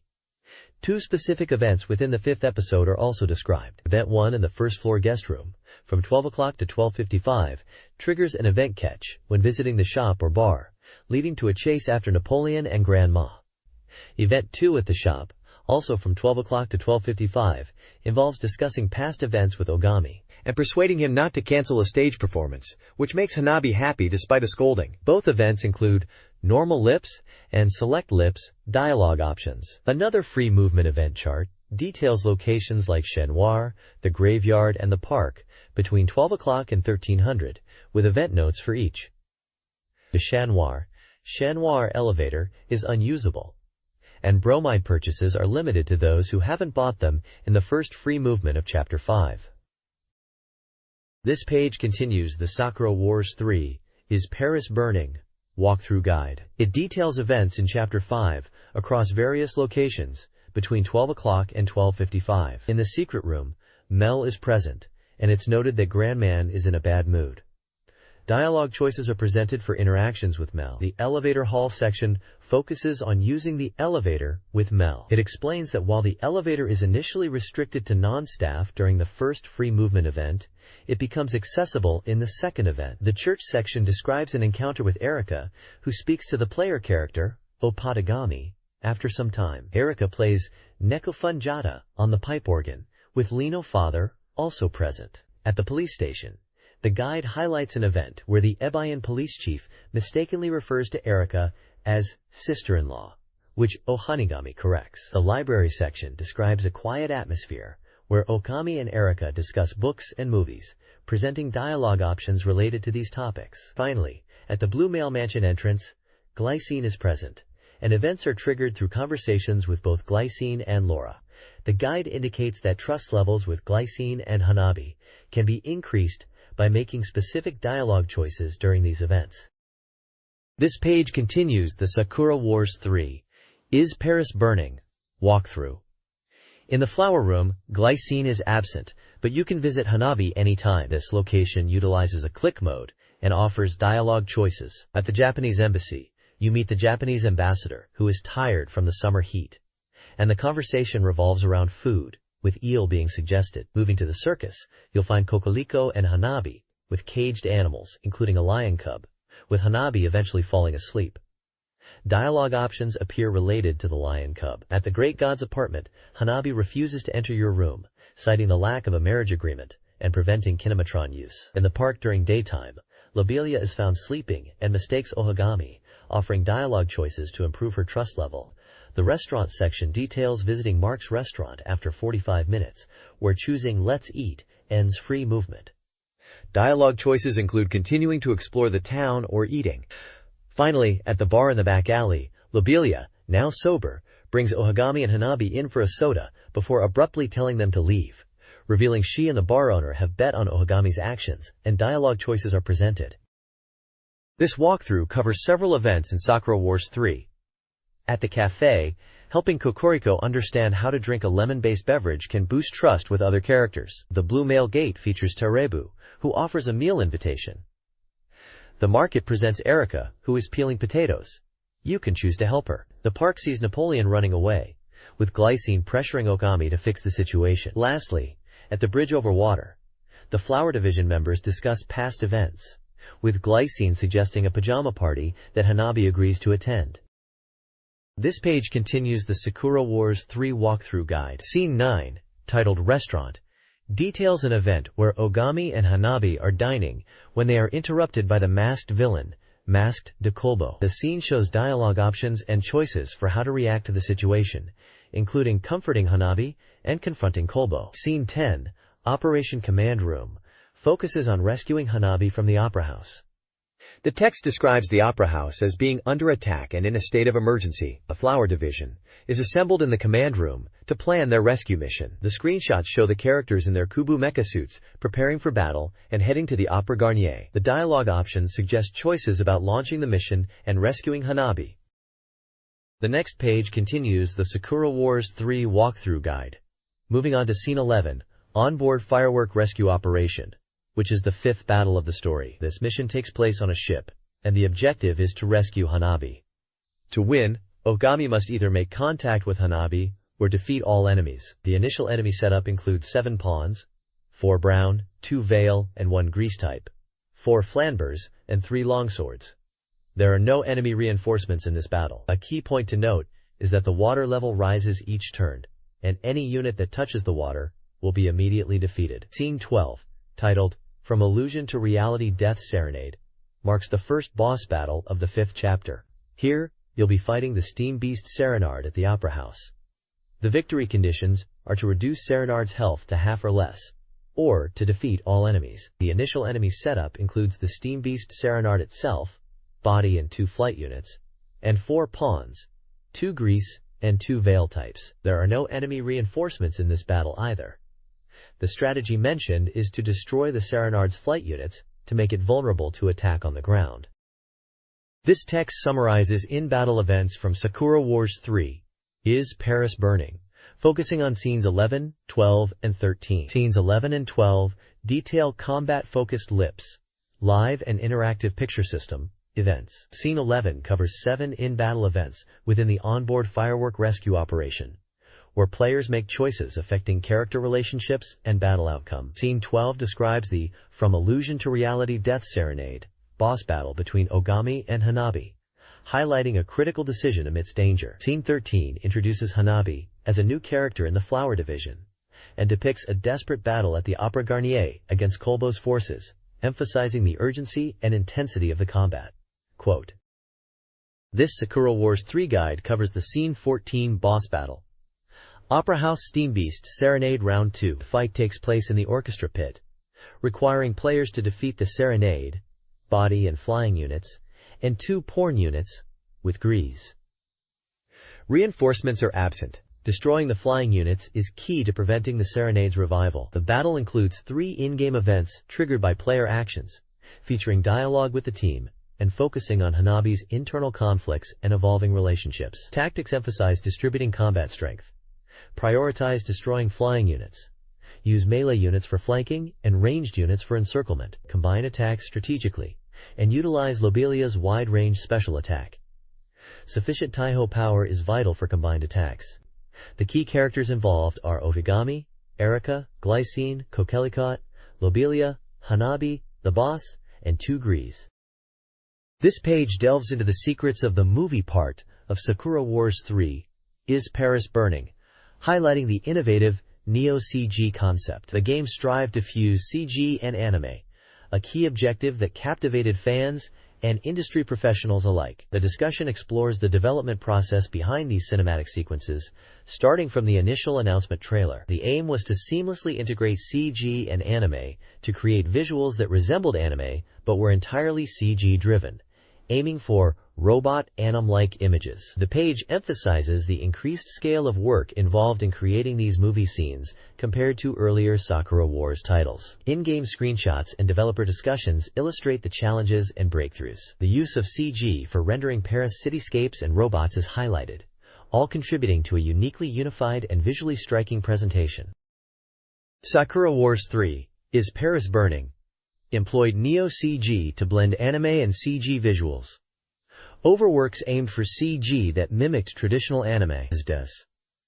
Developers merged anime and CG after initial separation, influenced by lessons from Sonic Adventure. Hardware improvements expanded possibilities, leading to extensive testing, including a pre-release trailer demonstrating the technique. Nishino noted the impactful Kubu F scenes and the unique texture of Neo-CG, distinct from typical CG, utilizing anime-style rendering. The game evolved from simple CG movies to integrating narration and, ultimately, seamlessly combining voice and visuals. Programmer Takayuki Kudo called their approach Mosaic Movie, highlighting the importance of seamless data connection for image quality. Technical skill and dedication were crucial to achieving their desired visual style, building upon prior experiences and advancements in technology.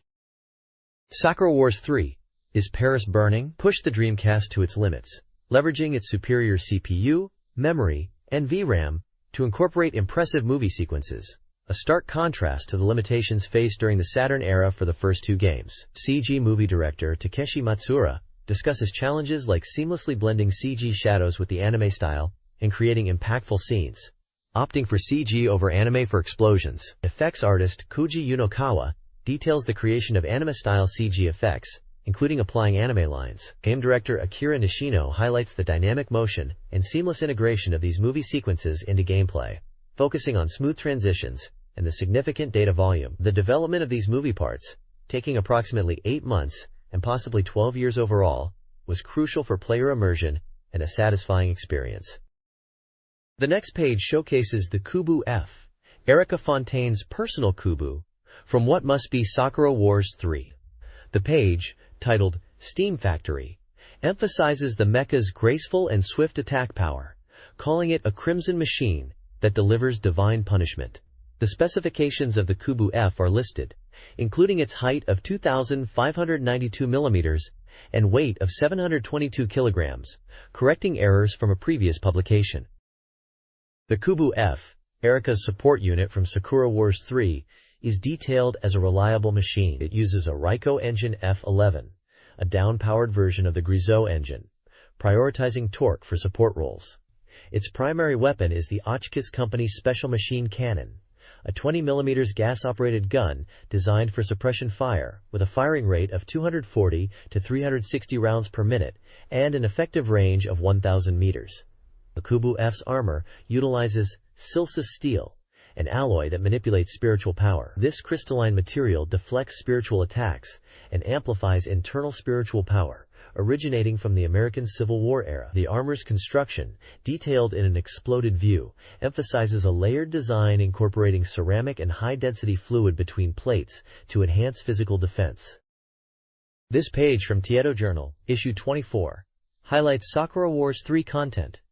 Editor Gazuketsu celebrates the Dreamcast Strategy Guide. Regular sections include Free Talk, discussing the journal's role, and welcoming new readers. This week's That's a Little Different, I Think features reader illustrations of Sakura Wars 3 and Koran Lai. A new section, Association Batai, encourages collaborative creative submissions on the theme Extreme Rico. Mel and C and Me showcases fan art of the characters. Grand Mail Weekly remains a mystery.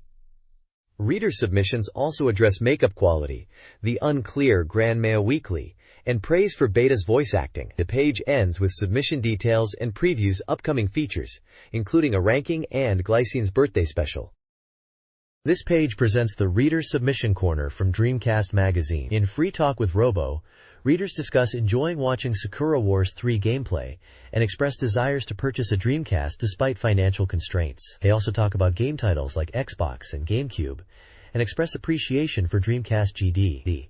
This week's IBA Criminal Investigation Department section is a comic strip featuring detective characters in a humorous setting, seemingly themed around Dreamcast games. The Dreamcast Weekly section provides a schedule of events from April 13th to April 26th. It lists various in-game events, character birthdays, and game release dates related to Dreamcast titles. It mentions Dreamcast The Preview 2 launching and lists character birthdays and events for games. The Tokyo Sega Rally 2 broadcast station section features an illustration of a Sonic-like character and text related to Sega Rally 2, possibly highlighting Tokyo-based events or news about the game. Here, the right columns include fan submissions, one featuring a Sonic character appreciating Sega's fun. Another section showcases a robot illustration and describes it as the latest cutting-edge technology robot. Finally, there's an editor's comment remarking on the robot design as being an outrageous pioneer design from Ptolemy. This page features the Drama Maga Art Club, showcasing reader-submitted artwork of various characters. The artworks include a schoolgirl with round eyes, a smoking anime-style man, cat-eared girls, a woman with a weapon, a blonde girl representing dream and hope, a goddess-like figure in space, a cheerful girl named Kokoriko, and a girl named Erica with a burning heart. Below this, Dream Maga Recommended Movies highlights 2 movies. American Psycho is reviewed as a suspenseful film featuring a handsome Wall Street businessman who is secretly a murderer, praising the casting and stylish direction. Angel no Kureta Jikan, which is The Family Man in English, is described as a heartwarming story about a businessman who learns about life and time when faced with another possible life path. On the right, a movie ranking table lists the top 10 movies. Number 1 is 2001 Spring Toho Anime Fair, followed by Doraemon, Nobita and the Winged Braves, 102 Dalmatians, The Cell, Castaway, Japan's Black Summer Murder Case, Snatch, Proof of Life, Unbreakable, and Sadie Tribute to a Sad Genius. This page is titled Game Shop Backstage, Akihabara Game Amzuroji, and is section 54. It delves into the behind-the-scenes world of game shops, specifically focusing on the communication between manufacturers, retailers, and consumers. The article discusses the subtle nuances in terminology used in the game industry, particularly the distinction between product and goods. It highlights conversations overheard in game shops, where manufacturers' representatives and shop staff discuss the movement or sales performance of products. The article explains that within the industry, manufacturers and retailers often refer to games as products, using it as a common language, especially when communicating with those within the trade. However, customers often perceive games as goods in a retail setting. The piece illustrates scenarios of these interactions with cartoon drawings, depicting shop staff and customers in various conversations about games, and the language used to describe them. It mentions that this difference in terminology can sometimes lead to misunderstandings or awkward situations in customer service. The author, Kazushige Shimakawa, provides insights from his experience in Akihabara game shops, offering a behind-the-scenes look at the day-to-day operations and communication dynamics within the game retail environment. This magazine page features reader submissions and recommendations. Namuko Corner contains reader comments and jokes about Namco games like Soul Calibur and Philios, with a reader praising Soul Calibur's Dreamcast graphics. Tayland Road presents another reader-submitted section with a humorous anecdote. Last Greeting announces the end of the Soul Calibur section on the Dreamcast, thanking readers. The page also includes a book recommendation section. The recommendations are Mystery Zone by Rod Serling, based on Twilight Zone, and God's Power by Sakura Momoko, a collection of bizarre and funny short stories. A book ranking chart from March 15 to 31, 2001 by Books Tower Shibuya lists top-selling books, including novels, strategy guides, and art books for various games. This page is titled Real Sega Gaga, and it is a reader submission section. The main headline asks if PSO, or Phantasy Star Online, is a big deal in Japan, showing reader interest in the game. Readers are sending in messages of support for Sega and Dreamcast. One section called April 27th Launch Issue Announcement Forecast highlights upcoming game releases. Another section, Dream Viewing, Nightmares Are Okay Too, is about reader-submitted dreams related to games. There's a lentil bean knowledge section that seems to be trivia, and a section titled, Second Time and Already Getting Exciting, indicating positive feedback.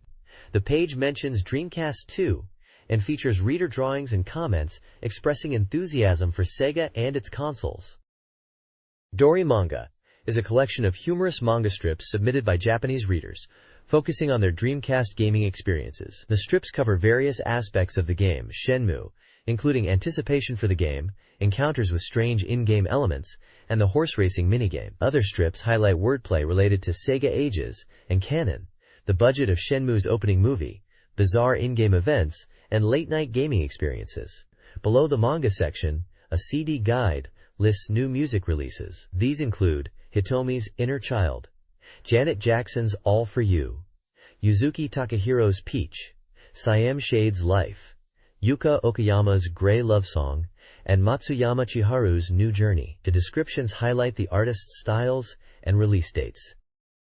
This Shock Dori Hiroba Release Zone page features humorous manga strips inspired by Shenmue, including cutscenes, robot characters, and mysterious enemies. This week's Shenmue section promotes the complete version of Shenmue Chapter 1. Readers share opinions in This and That, No, I Don't Want It, discussing potential sequels and features, expressing dislike for certain game elements like Erica Fontaine and overpowered baseball abilities. The page introduces Sakurai Tomo, a singer, actress, and voice actress. Reader questions for her include travel requests and a whimsical wish to return to infancy. The page concludes with a photo of Sakurai Tomo and website information. Dreamcast Magazine announces new reader submission corners. These include Real Sega Gaga for Sega fan submissions, Bombardment of I Saw Such a Dream for dream descriptions, Find That Game to identify forgotten games, Sega Wise Manga Road for manga, Sequel Tail Road for sequel discussions.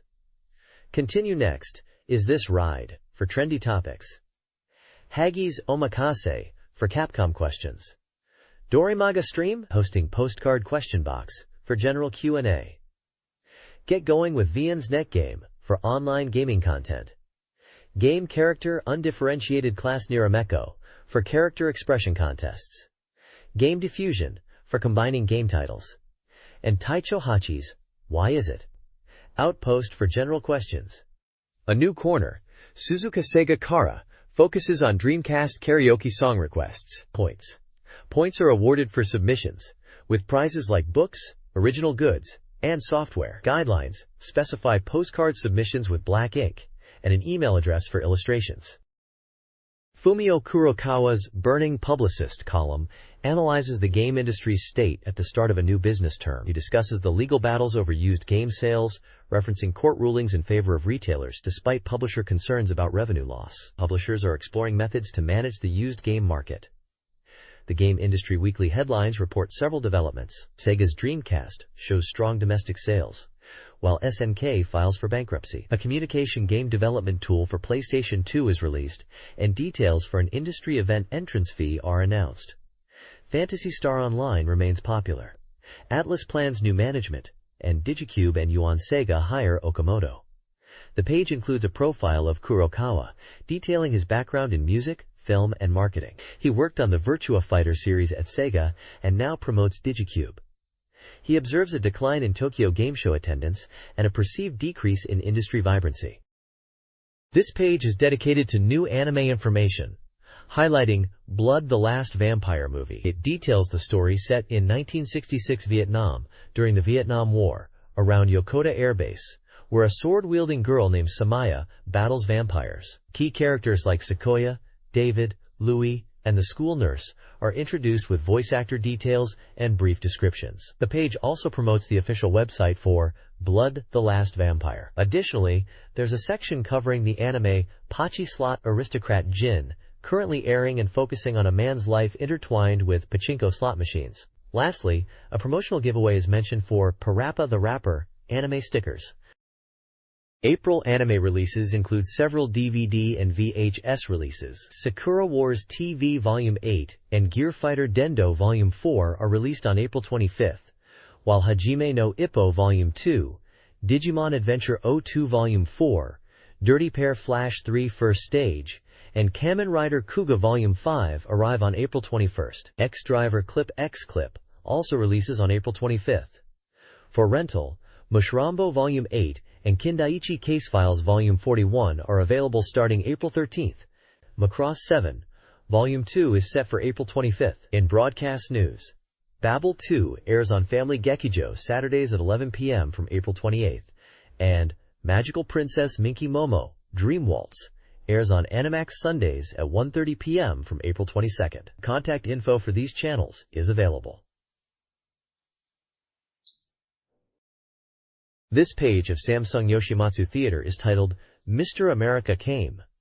It's a humorous manga strip showing box-headed characters, some with Sega logos. The comic seems to play on American and Japanese cultural differences, particularly around food. There are mentions of hamburgers, steak, and Japanese cuisine as being offered as gifts or food. The strip ends with a character holding a PS2 box and mentioning next lot, implying a joke about moving on to the next generation of consoles. This page from Comic Wonderland number 23 showcases manga artist Makita Yoshiharu and their manga Mokyu Mokyu Dark Heaven Kingdom, provisional title. It's Scene 05, featuring artwork of 3 girls in a ruined garden setting.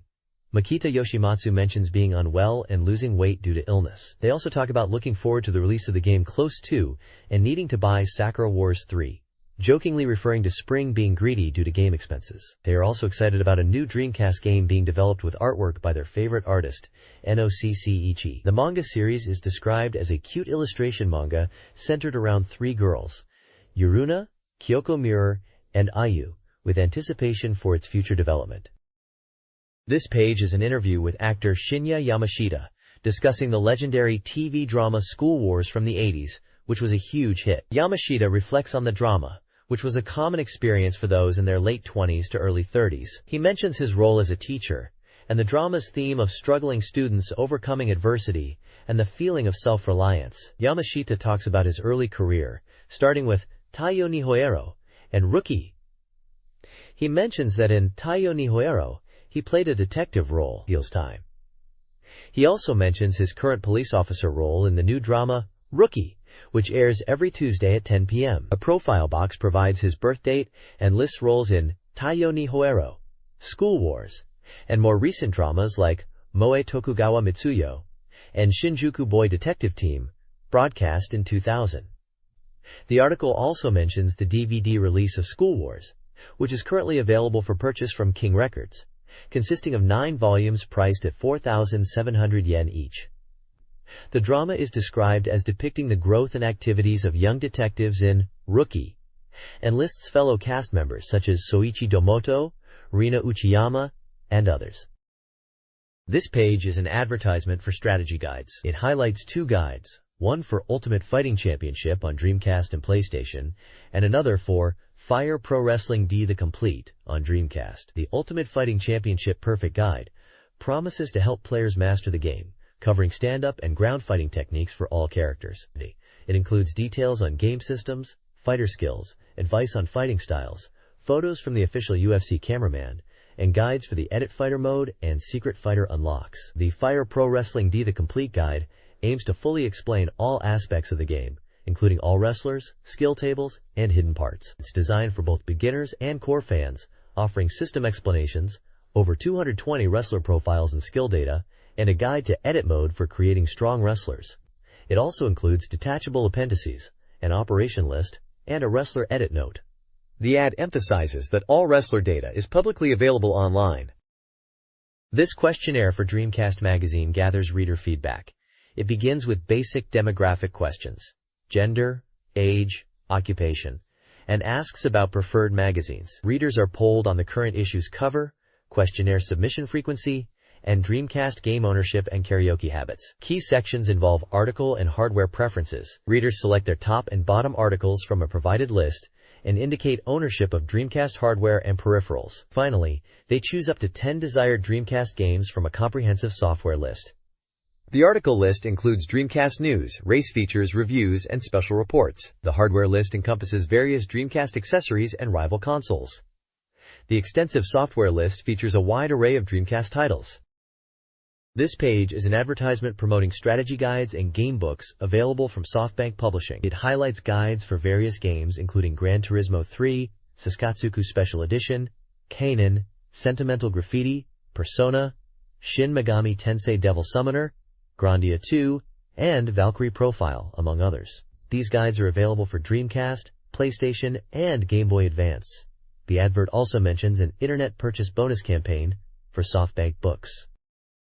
The next page presents a feature on the Dreamcast game Close to Inori no Oka, a romance adventure title. The article highlights that the main character, Kashiwagi Yununa, is depicted on the cover. The story revolves around the protagonist and Yununa as high school students, and the strong feelings they have for each other. A key element of the plot is Yununa losing memories related to the protagonist, Nanami Genki, following an accident. Genki becomes comatose, and the narrative explores whether Yununa can regain her memories of him and if Genki will recover. The preview emphasizes the scenario branching after the love confession and teases episodes where characters confess their love. The illustration is by Gotopi, who mentions that the artwork depicts a scene where the character is infatuated with a Kumonpachi plush toy in a room setting. Game data provided includes a release date of April 19th, price of 6,800 yen, 360 points, single player, and an ADV genre tag. The official website address is also listed. This page continues the feature on the Dreamcast romance adventure game, Close to Inori no Oka. It details the room part gameplay mechanic, where you explore rooms to find memory clues. As a ghost, you use spiritual power to interact with objects and uncover hidden aspects of the heroine. Be careful though, using too much spiritual power will tire you out and end the room part section. The page highlights checking the event completion rate using JWeb on the in-game mobile phone, which is pretty innovative for the time. They're emphasizing the exploration aspect to find items and trigger random events with the heroine. There is a section focusing on a Yuna Kashiwagi episode, describing a scene of memory recovery related to her birthday. It mentions a ring and a letter from Motokiki, suggesting emotional moments linked to regaining lost memories. The keyword section points to mobile phone messages as a crucial element to restore Yuna's memory. Even though direct interaction is difficult, sending messages between Yununa and her sister, or vice versa, is key to unlocking her memories. Finally, there is a profile for Yuna Kashiwagi. Her birthday is April 15th. She's 17, 160 centimeters tall, and blood type O. Her likes are animals, plants, and hot orange drinks, while she dislikes ghosts and thunder. Apparently, she's good at naming things, and has even named her beloved camera Tanaka-kun. The next page continues the feature for Close to Inori no Oka. This time focusing on character-specific episodes, we start with Shioko Shiomi and her episode titled Hidden Feelings in the Heart. The key word here is poppy petals. This episode explores Syoko's secret admiration for Motokeki. She anonymously gives him poppy petals, which leads to a misunderstanding involving Yaguna and creates some romantic confusion. Syoko is portrayed as someone who struggles to express her feelings directly. Syoko Shiomi's profile reveals she is 17 years old, born on September 3rd, and is 161 centimeters tall with blood type B. She enjoys vacations, romance, and the West Coast, but finds it difficult to say "I like you" to a boy she has feelings for. She is described as a bright and fun person, like a typical classmate. The page then moves on to Koyuki Tachibana's episode, titled For the Sake of People, with the keyword being physical anomaly. This episode starts with Koyuki collapsing at school. Motoki visits her in the infirmary, where Koyuki expresses concern about being a burden to others due to her physical condition. Koyuki Tachibana is 16 years old, born on January 31st, and is 158 centimeters tall with blood type A. She likes nights, mornings, and rainy days, but dislikes pushy intellectual people. She tends to avoid interacting with others, is often misunderstood, and due to her ability to see ghosts, she is a regular churchgoer. This page continues the feature on Close to Inori no Oka and introduces Mai Sakisaka, highlighting her episode titled Date Panic, Kidnapped to a Date. The keywords for her story are Date with Motoki and Tears of Laughter. This episode details Mai and Motoki's date, where she promises not to get angry, despite her sometimes capricious nature. Mai's profile reveals she is 12 years old, born on June 25th, 141 cm tall, and blood type B. She likes occultism and dislikes people who treat her like a child. She is described as a caring person and a good listener for Motokeriki, but her childishness can be a flaw. Next, the page introduces Ryosaku Fujisaki, Motoki's friend, who is a street musician. He is described as cool and popular, but also kind, righteous, and good at sports, though he has a temper. Finally, the page details bonus content unlocked after clearing Close to Inori no Oka. These bonuses include selectable VM icons, an album mode to view CG images, a music player to listen to the game's soundtrack, and the opening movie. The page highlights that clearing the game multiple times unlocks more bonus content. This page continues the feature on Close to Inori no Oka, with a hot orange talk interview between Gotop, the illustrator, and Mayumi, the voice actress. They discuss their roles in creating the game. Gotopi mentions he was initially drawing characters without much story knowledge, but as he played, he felt it came together well, especially the room sections, which felt like a girl's life. He also notes the contrast between the gentle first half and the more serious second half of the game. Mayumi shares her enjoyment of the room sections and feels the game is more than just a typical romance game, praising the expressive and detailed character animation. She was surprised and happy to see Gota's blog post praising her voice acting, noting that the characters felt even more engaging than she had anticipated. There's a section about childcare and ice-breaking game tonight, a weekly 30-minute radio show airing on various TBS, MBS, RKB, and HBC radio stations at 24:30, which is likely related to the game. Finally, there's an advertisement for Close 2 on Dreamcast, mentioning its release date, price of 6,800 yen, and subway advertising campaign, running from March 9th to June 8th, 2001, across various subway lines in Tokyo. This article summarizes an interview about the game Close to Inori no Oka. Mayumi highlights her enjoyment of the room sections, praising the humorous dialogues and expressive character animations, suggesting the game is more than a typical romance title. The interview also discusses Kumin Bappi, a cute, bee-like stuffed animal designed by Kid featured in the game's setting.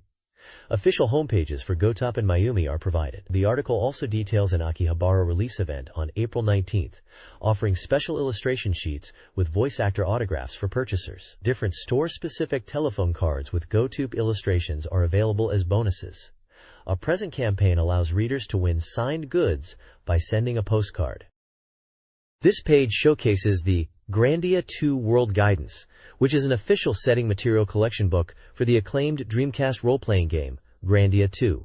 It is advertised as containing a complete archive of the game's world, revealing secret production materials. The page highlights various sections of the book, including character designs for Ryudo and Elena, world information, monster designs, music staff interviews, story details, animation sections, sub-character information, and a Grandia illustration gallery. The book is presented as a comprehensive guide to the game, created with full cooperation from the GameArts development staff.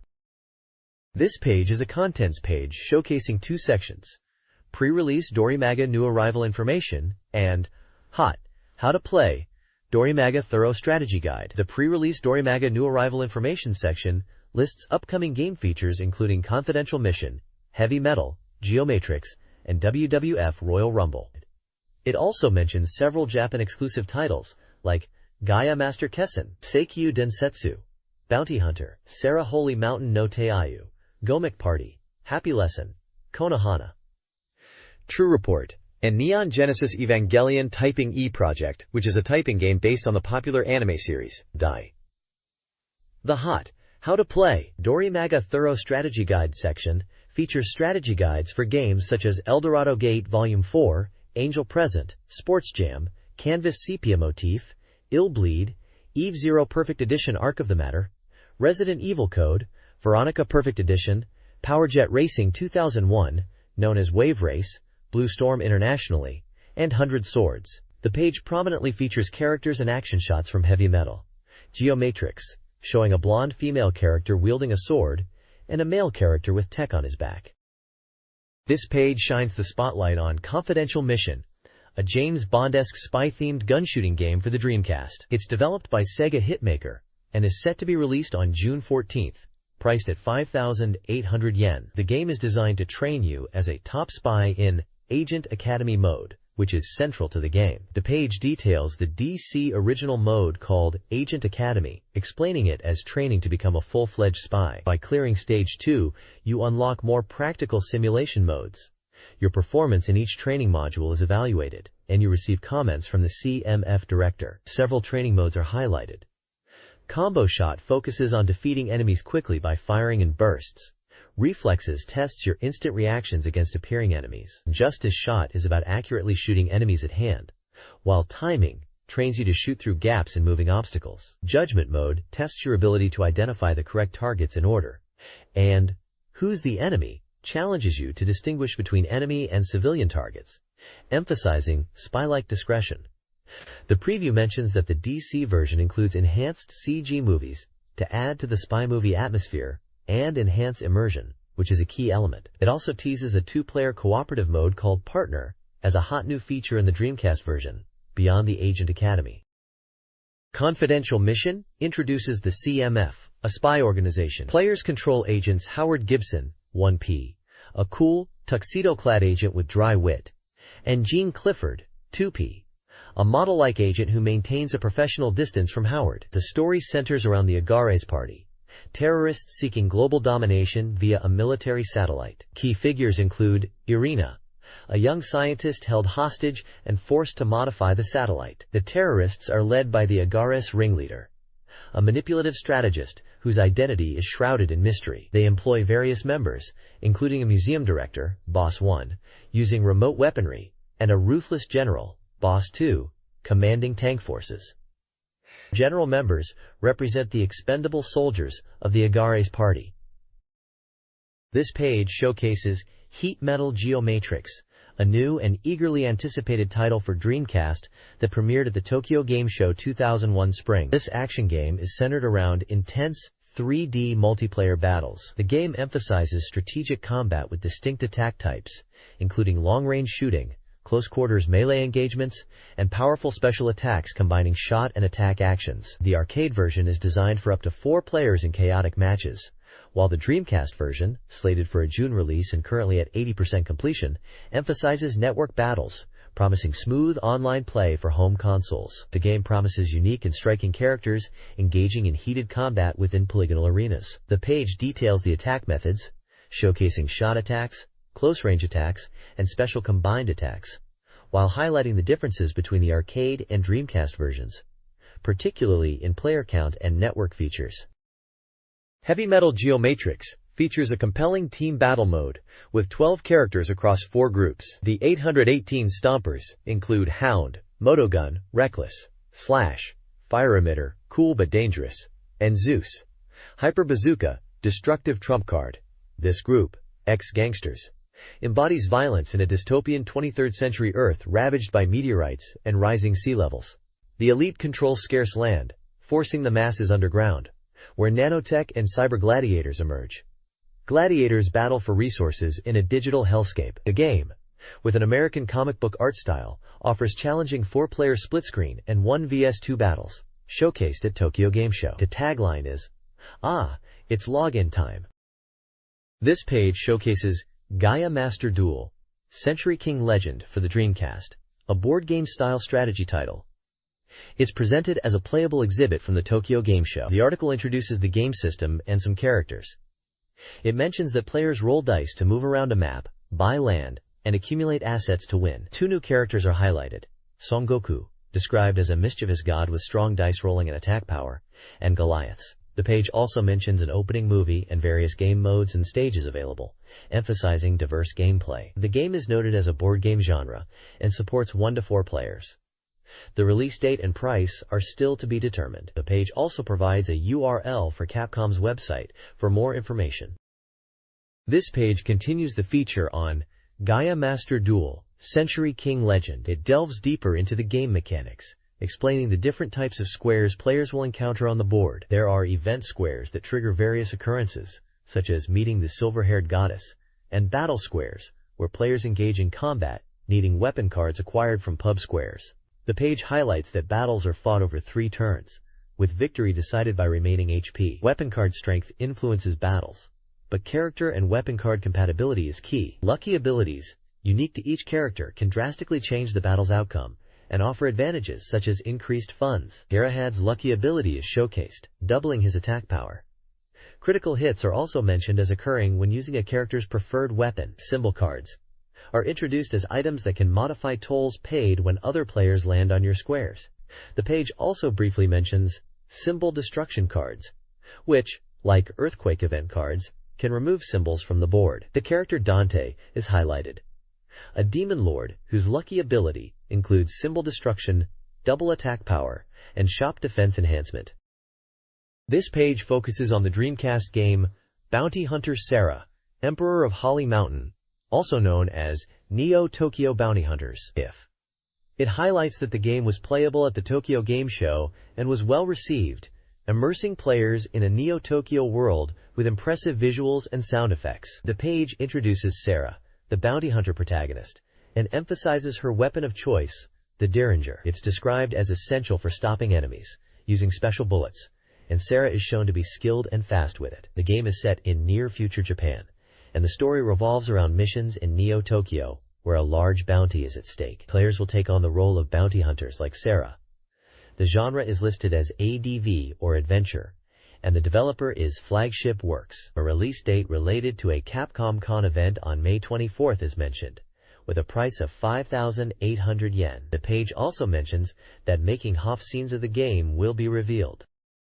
This page continues the coverage of Bounty Hunter Sarah, Emperor of Holly Mountain, also known as Neo Tokyo Bounty Hunters, showcasing more top-secret information about the game. The mission briefing reveals a scenario where Sarah is tasked with hunting down a criminal named Lawrence Boyd, who is causing chaos and taking hostages in a smog-filled city. There's a $50,000 bounty on his head, and Sarah must make quick decisions as a countdown timer puts pressure on the mission. The player's choices will determine the outcome, including whether the target lives or dies. The page also unveils the area map screen, specifically for the Holly Mountain area, showing routes and locations. This map is designed to help players understand the situation and plan their movements within Neo Tokyo. Another section details how missions are structured, explaining that players can choose missions themselves or receive them from clients. Negotiating mission fees is also a factor, as illustrated by a client offering $2 million, which Sarah considers a low amount for the risk involved, suggesting players can influence their earnings. Finally, the Making of segment reveals that Sarah's in-game character is based on a real model, emphasizing the game's focus on realistic character movements and expressions to enhance the immersive experience. There are also screenshots showcasing in-game action and the map interface.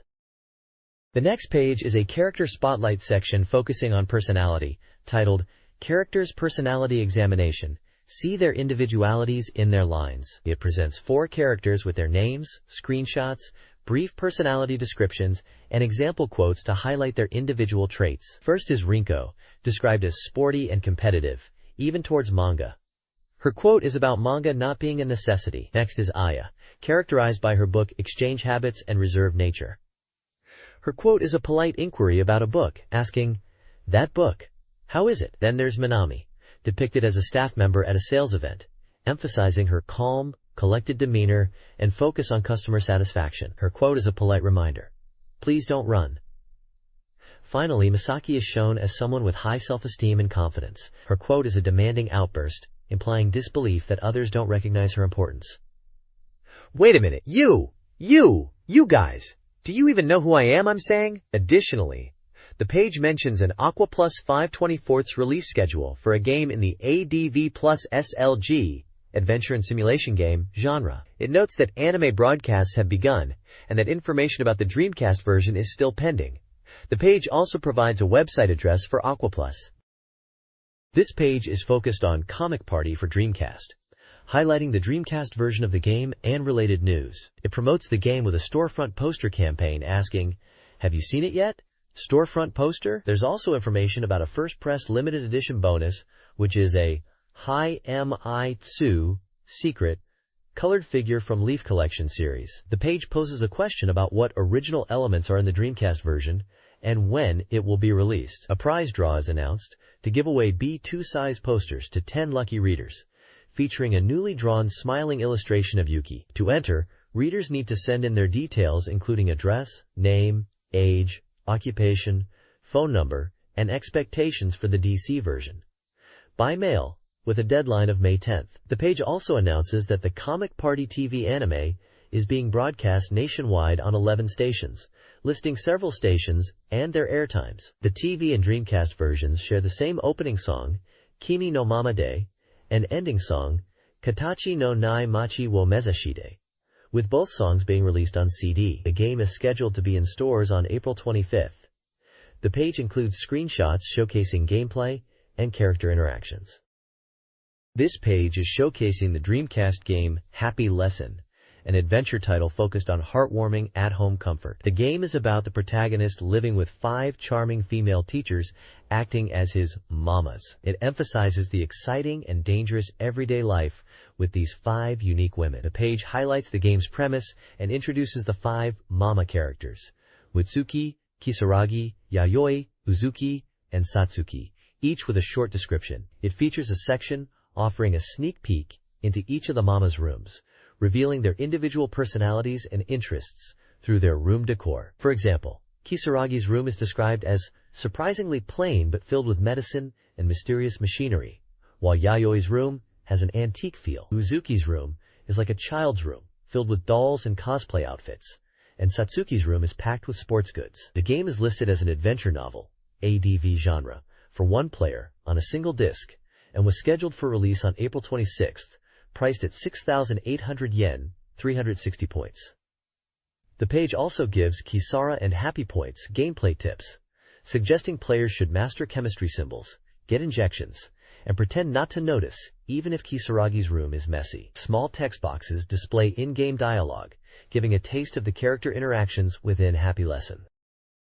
This page continues with Happy Lesson, focusing on different gameplay scenarios and character interactions. It highlights various situations the protagonist finds himself in with his 5 mama teachers. The page describes scenarios such as being overwhelmed by the mama's affection and warmth, struggling to choose breakfast with 5 mamas, and feeling secure even when sick due to their attentive care. One section is titled, "Even if you catch a cold, it's okay," emphasizing the comforting and caring nature of the mamas. The page also introduces pinch and rival appearance situations, suggesting potential gameplay challenges or dramatic turns. One pinch scenario involves a test where the teacher mama, Mutsuki, is overseeing the protagonist's studies, creating pressure to perform well. The rival appearance section introduces another male character, a senior student, who seems to be spending a lot of time with Yayoi-sensei, causing jealousy and concern for the protagonist, hinting at romantic rivalries and further plot developments. Screenshots throughout the page illustrate these scenes,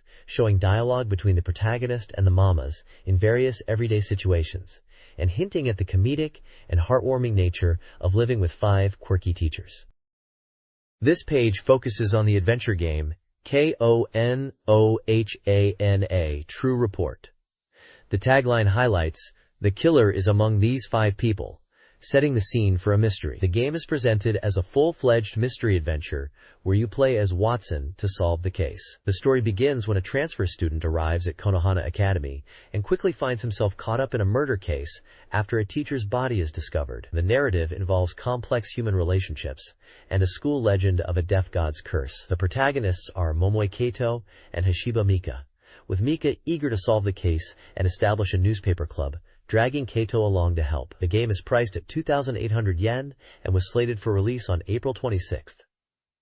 Screenshots depict character interactions and scenes from the game. This page continues to explore KONOHANA True Report, highlighting the mystery with the question, "The killer is among these girls?" It introduces the members of the water polo club and their potential motives in the unfolding story. We are shown profiles of 5 water polo club members. Third-year students Asama Hitomi, Kishimoto Minaho, and Ishii Itoiko, and second-year students Nagayama Ayako and Fujisaki Kanae. Each profile likely details their role and personality within the club, and how they might be connected to the mystery. The screenshot section showcases the protagonists seemingly receiving a warning from the culprit, symbolized by a card with the number 3, emphasizing the narrowing down of suspects. The page also includes a play experience section, framing the game as a school mystery adventure, where players gather information and pursue the truth. It mentions heroine service scenes as an appealing aspect of the game. Dialogue boxes at the bottom feature characters who seem to be involved in the investigation, such as a policeman and another authority figure, discussing the case. The page ends by questioning if the culprit is truly within the water polo club, suggesting that further investigation is required to uncover the truth. There is also a mention of 5 color scenes, possibly referring to varied and attractive scenarios in the game. This page is a game preview for the Dreamcast title WWF Royal Rumble, highlighting its exciting features. The game emphasizes partner attacks, where managers and partners can interfere in matches, offering players different strategic options through A, B, and C button combinations. It also showcases happenings during matches, designed to emulate the unpredictable and chaotic nature of WWF events, with referees getting knocked out and even weapons appearing in the ring area. The release date is confirmed as April 26th, with a price of 3,800 yen. It's classified as an action or pro wrestling action game, supporting 1 to 4 players. The developer mentions that the game jacket design is the same as the American version and encourages players to enjoy the chaotic wrestling action and the superstar roster. Screenshots illustrate partner attacks, tag team maneuvers, support character actions with weapons, stage transitions within the arena, and a referee being taken out. The next page details more about WWF Royal Rumble's gameplay, highlighting 2 main game modes, Exhibition Mode and Royal Rumble Mode, supporting up to 9 players in the ring at once for Royal Rumble. Exhibition Mode is described as a partner-based mode, where you team up with a superstar and aim to win 10 matches, utilizing partner attacks. Royal Rumble Mode is explained as being based on the real WWF event, where superstars enter the ring sequentially and players eliminate opponents to be the last one standing. It also mentions Trial System, where players can customize the number of entrants. The page then moves on to Finishing Moves, emphasizing them as a crucial aspect of the game for maximum excitement. It explains that by performing strikes, a special gauge increases, and when an S icon appears next to the gauge, players can unleash powerful finishing moves unique to each superstar. The timing of these moves is important, and successful execution can dramatically turn the tide of a match. Screenshots demonstrate in-game action showcasing wrestlers like The Rock, Stone Cold Steve Austin, and others performing moves and interacting in the ring. The next page introduces Touch Typing with Apostles, Typing E Project, a Dreamcast game where you defeat apostles through typing. This game is based on the anime Neon Genesis Evangelion and features scenes from the anime as missions. The game uses touch typing as a base to learn typing from scratch, and in lessons 4 to 6, you enter practical training to defeat apostles.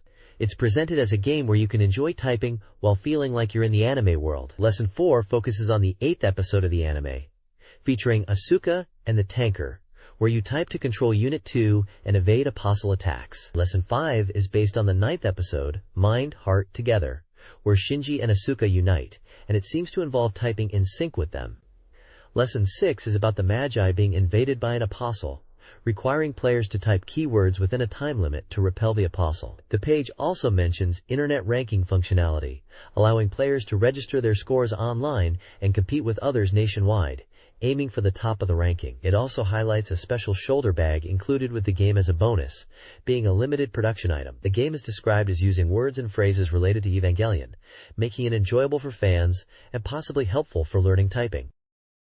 This page is an advertisement for a series of strategy guidebooks for the Dreamcast game Sakatsuku J-League Professional Soccer Club, Wotsuk. Let's make a soccer team. The first book advertised is the Player Directory, described as the ultimate database book. It features data for 5028 players and 324 managers, plus 452 scouts. It's highlighted as a complete guide that organizes player abilities and includes information about nurturing talented players and club status. The second book is the Strategy X Fanbook, promoting itself as having 200% density of strategy information.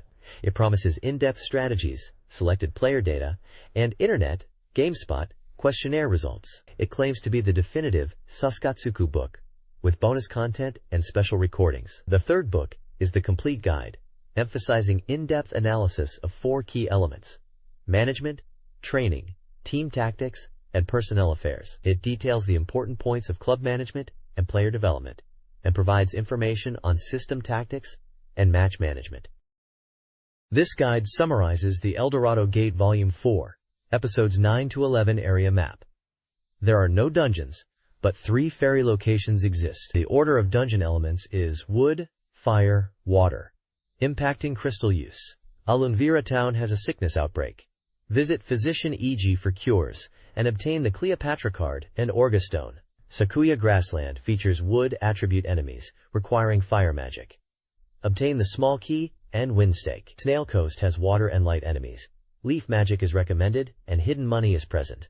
Find the small key and far robe. The Alunvira spinning factory is the final area after obtaining 3 keys, with light attribute enemies and beast boots and jewel robe as rewards. The Land of Destiny section highlights enemy drop items for money. Enemy types include Lone Mail, Fire, dropping Fierce Fang, and Killer Cube. The boss is Wave Kaiser and Grand Press. Water. Focus on Wave Kaiser. Mima's fairy ability provides small HP and status recovery. Bomb usage is advised for emergencies. This guide covers the Alunvira area in Eldorado Gate Volume 4, focusing on the upcoming martial arts tournament. Losing the tournament means game over. The marketplace offers crystals, weapons, and food. After winning, the Forest of Fort checkpoint opens for earning money. The guide recommends fighting Bicorn and Rafi for training. In Corinne Village, defeat an assassin for a jewel robe, and recruit Manma by giving him a short sword.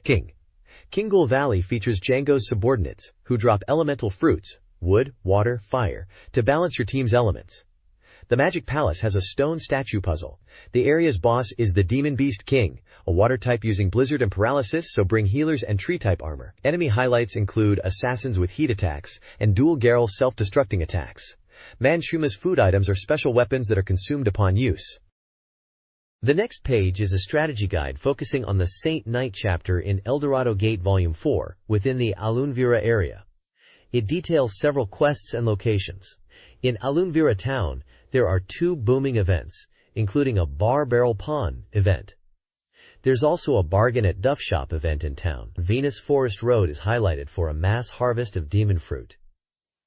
Bubtan Mountain involves a quest to search for 20 Bubtan children. Marble Island features a 15-second escape challenge.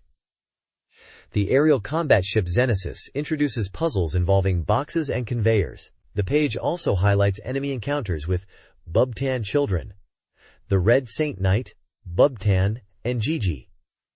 A boss section suggests a boss encounter with instructions to prioritize healers. Finally, Fortune Land discusses weapon attributes and recommends selling less useful weapons acquired since Disc 10. It mentions the card exchange system is likely still available.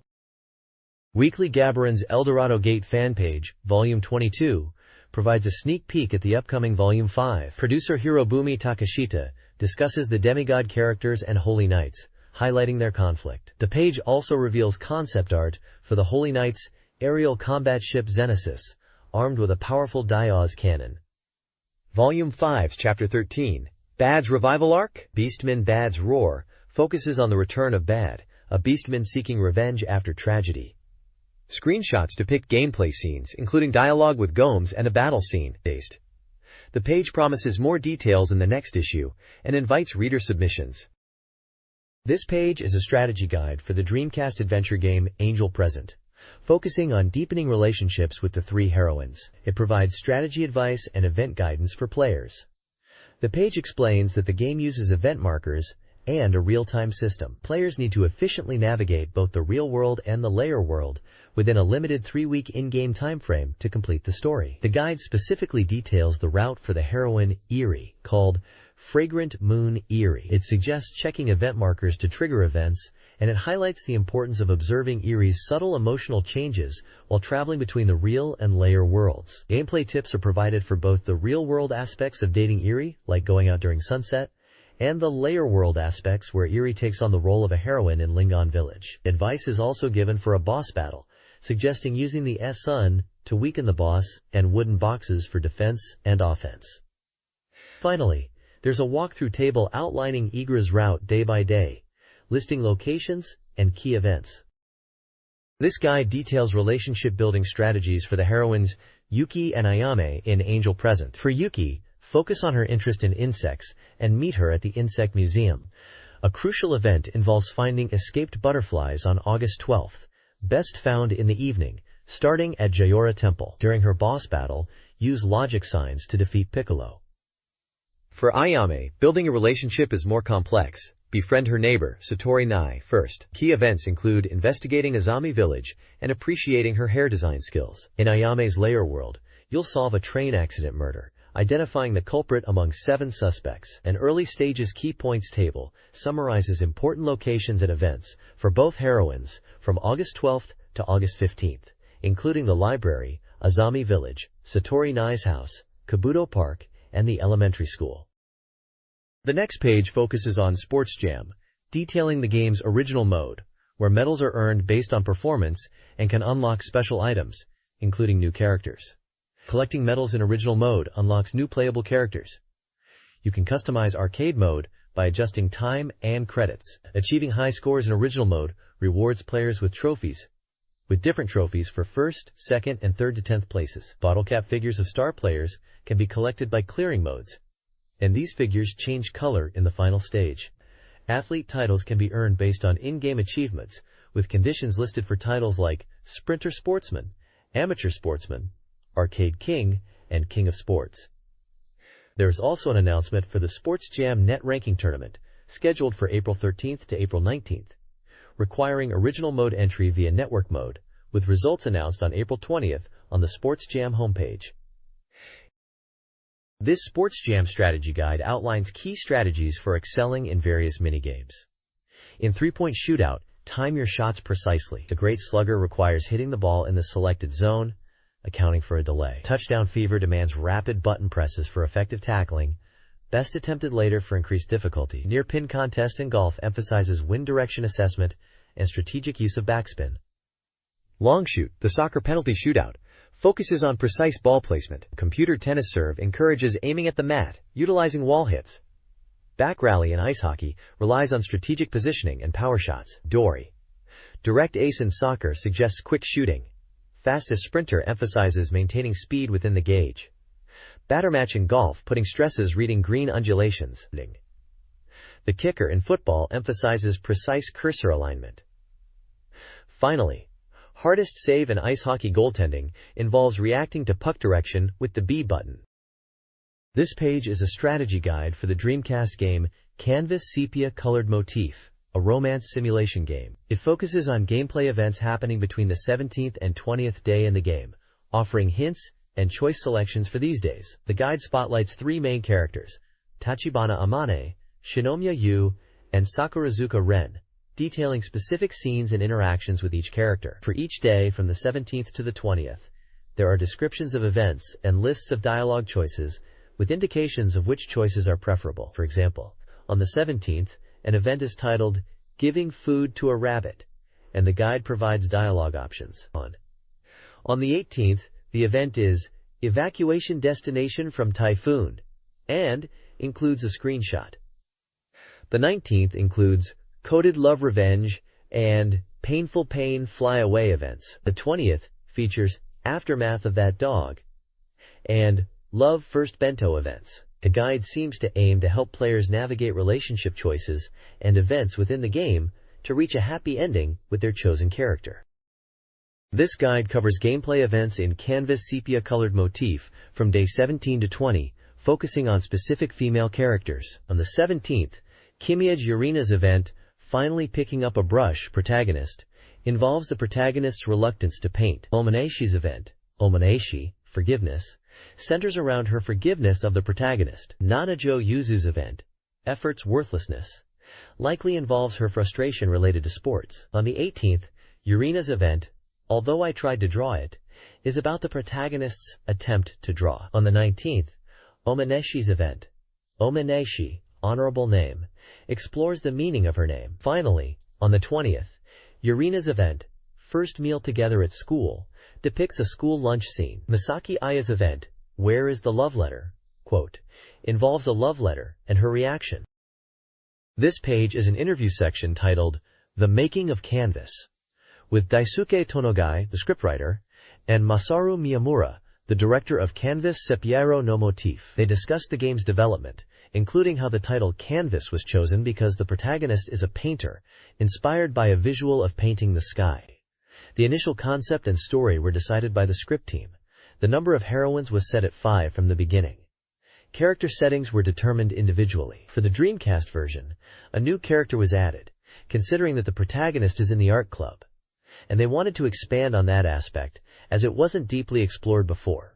They aimed to create a heavenly, heroine-like character, named Aya Misaki, for this new edition. The game Canvas is described as a daily life drama, which they felt was a challenge to make engaging compared to more fantastical themes, especially as users are accustomed to exciting games. They aimed for a more relaxed and settled tone, contrasting with their previous work, To Heart 2 Twinkle Pendulum, which was more chaotic. They also note that many games at the time were fantasy-oriented, so they wanted to offer something different. The character Misaki Aya was designed to be slightly older, possibly a senior, in contrast to the Windows version, where art club activities were not detailed. This was done to add depth to her character and create a sense of a senior figure.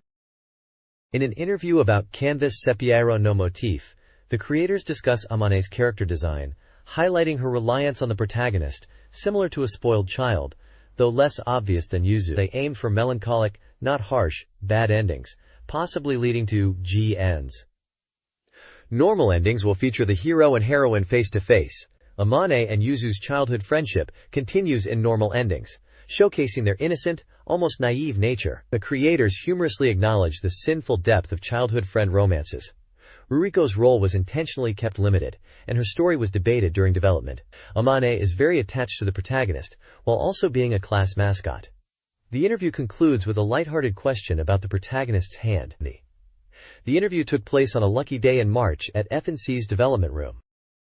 This page previews the Dreamcast game Illbleed, a horror-themed attraction.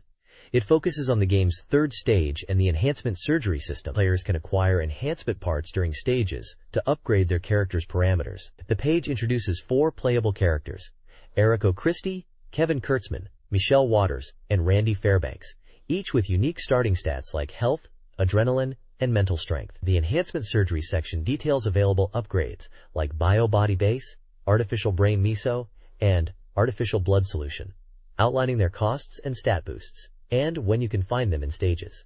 The descriptions highlight each character's strengths and weaknesses in combat and exploration. Eriko is described as balanced, Kevin as having high jump ability, Michelle as having high adrenaline, and Randy with high health but lower adrenaline. This page is a strategy guide for Stage 3 of Illbleed, focusing on the lumber mill area. It advises using the horror monitor at the lumber mill exterior entrance, warning of enemies around the truck and hut. The lumber mill entrance is described as being packed with enemies. Players are instructed to interact with 2 figures, a killer doll and Makura Kurin, to get the knife and Makura Kurin's memo items, which are important for progression. Beyond the doll room, a long passage filled with valuable items like the calculator and ER discount ticket awaits, but it's also heavily guarded by enemies and sensor traps, demanding cautious movement. Stage 3 offers the highest reward money in the game, and players are encouraged to use discount tickets for enhancement surgery at the ER after acquiring the artificial blood solution item. This surgery significantly boosts stats. The guide recommends purchasing adrenaline recovery items due to tough enemies, but to manage resources if planning surgery. The stage clear reward is $120,000. The page also shows an image of the enemy, WOODPOKKUR. This guide details the lumber mill factory section of the game. Players must locate the piece of mysterious wood by fighting a lumberjack enemy near a large machine. Using the wood at the control panel allows password entry and transforms the player into a lumberjack. Before, players can obtain Randy's Brain Miso. The guide includes a map marking key locations. As the lumberjack, players can still use items and search, but can't jump. Attacks are performed with the Y button for standard attacks, R for a powerful attack, and analog stick plus R for a spinning attack. Upon entering the underground passage reception, players can acquire the hunting manual and Lumberjack's Handbook. Though optional for progression, reading them is recommended for the story.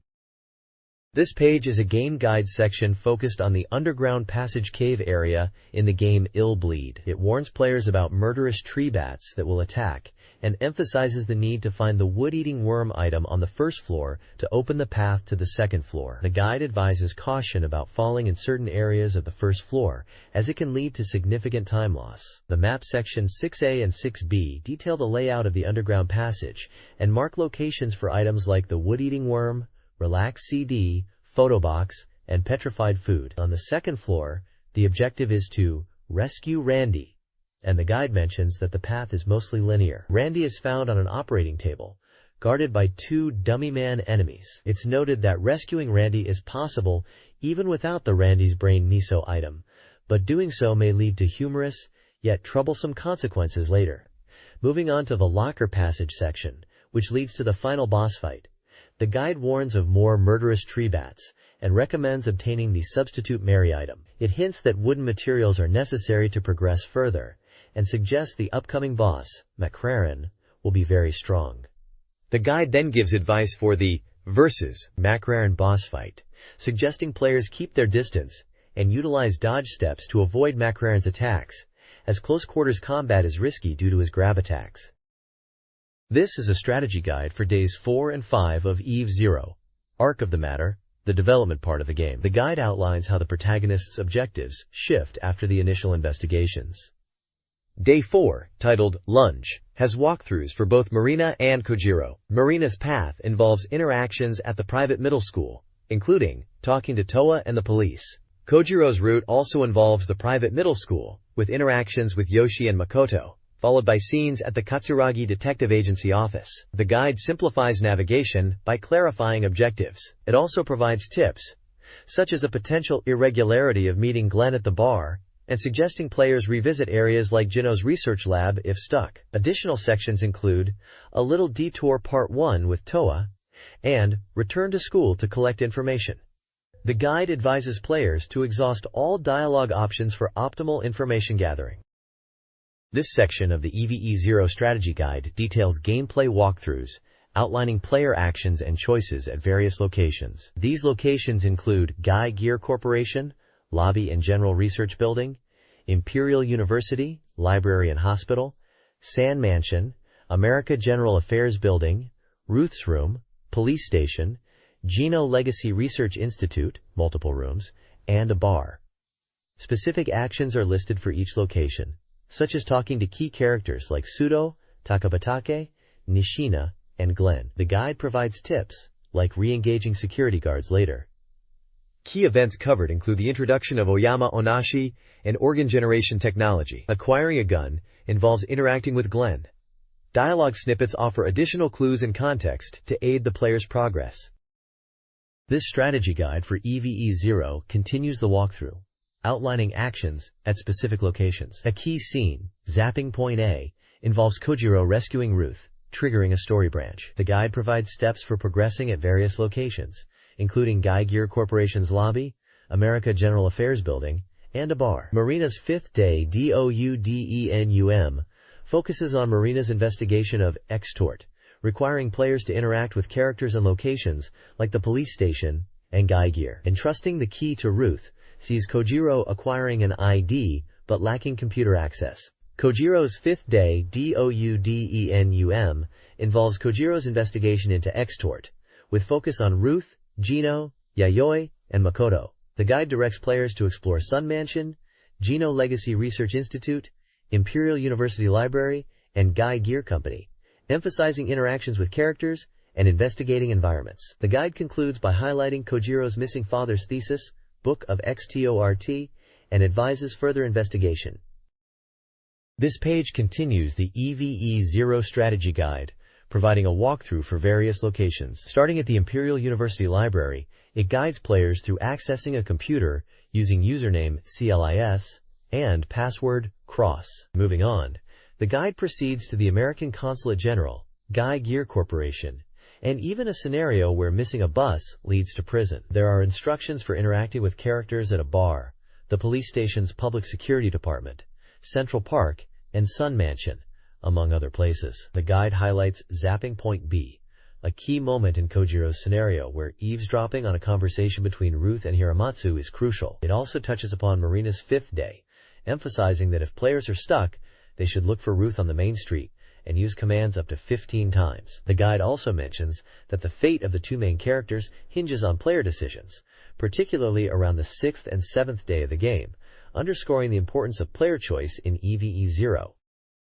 This page provides a strategy guide for the Chris chapter of Biohazard Code, Veronica Kanzenban, known internationally as Resident Evil Code, Veronica X. It focuses on the final battle against Alexia Ashford in her first form. The guide details Alexia's abilities, noting her strength exceeds human levels, and Wesker has also struggled against her. It advises players to use the Magnum and mentions a newly added scene in the Complete Edition involving Wesker and Alexia. The guide outlines Alexia's attack methods in her first form, which include blood projectiles, fire, acid from her mouth, and a deadly grab attack. It recommends maintaining distance at the start of the battle and using blood as a warning sign. Effective weapons are grenades and the Magnum, suggesting the Magnum can defeat her in about 5 shots. The guide also explains how to use the Ashford family treasures. It details collecting the aquamarine ring and Alexia's jewel to access the hidden passage in the South Pole Hall. The process involves examining the jewels and using them on a portrait with 3 Ashford family members to reveal a hidden door leading to the basement under the hidden passage, then to the B4F library. In the library, players can find the Serpent Key from a desk drawer and are advised to check the Ashford siblings' room if they have time. To progress in Resident Evil Code, Veronica X, obtain the red and blue jewels in the B5F sub-basement. Turn off the power to access the sterilization room and the jewels from the tiger statue. Players can also retrieve missed Magnum bullets by restoring power. Next, get the Dragonfly object by using the red jewel in Alexia's bedroom's music box, then use the blue jewel in Alfred's bedroom's music box. This object opens a hidden passage to the B3F hidden room. Obtain the Wing object in the B4F genetic research lab via the hidden passage and a lift. Combine the Dragonfly object and Wing object. Finally, get the security card from the underground monitoring room on B4F after Claire is locked behind the door. Use the security card to enter the control room. The guide recommends a final equipment check, suggesting the flame bowgun and first aid sprays for the final battle against Alexia Ashford. This strategy guide for Powerjet Racing 2001 focuses on the balloon race mode in the Niagara Falls course. It provides advice on earning points, including mastering the bunny hop technique for collecting balloons mid-air, and the importance of breaking white balloons to activate a score multiplier. The guide also offers character descriptions of Spike, Slippery, and Yuki, easy to control. Specific strategies for 4 courses are detailed. Manhattan, focus on white balloons, wide gaps. Rome, master bunny hops for high scores. Amazon, prioritize early white balloons for the multiplier. And Bahamas, navigate wave jumps carefully to avoid time loss. The main goal is to maximize scores by strategically utilizing these tips. This page is a strategy guide for the Niagara Falls course in Powerjet Racing 2001. It highlights the importance of mastering the big jump from the waterfall. The guide advises players to not decelerate too much after the start curve, and to be careful in the wavy cave section after the first corner, recommending taking the center line. At a branch, it suggests taking the right path as it's faster than the left, which rivals often take. The guide also covers navigating wavy corners and narrow sections, advising slight deceleration before corners and full throttle afterwards, again sticking to the center line. For the Niagara Falls jump, it emphasizes vehicle control and advises approaching from the right edge of the waterfall and jumping at an angle. The guide also details the balloon race aspect in Niagara Falls, noting white balloons before the jump and 9 balloons to collect after landing for a score multiplier. Finally, it gives a tip for the technical challenge balloon attack mode, explaining how to clear it by collecting the correct number of balloons on specific jumps, advising players to adjust their speed by accelerating at the beginning and then adjusting as needed.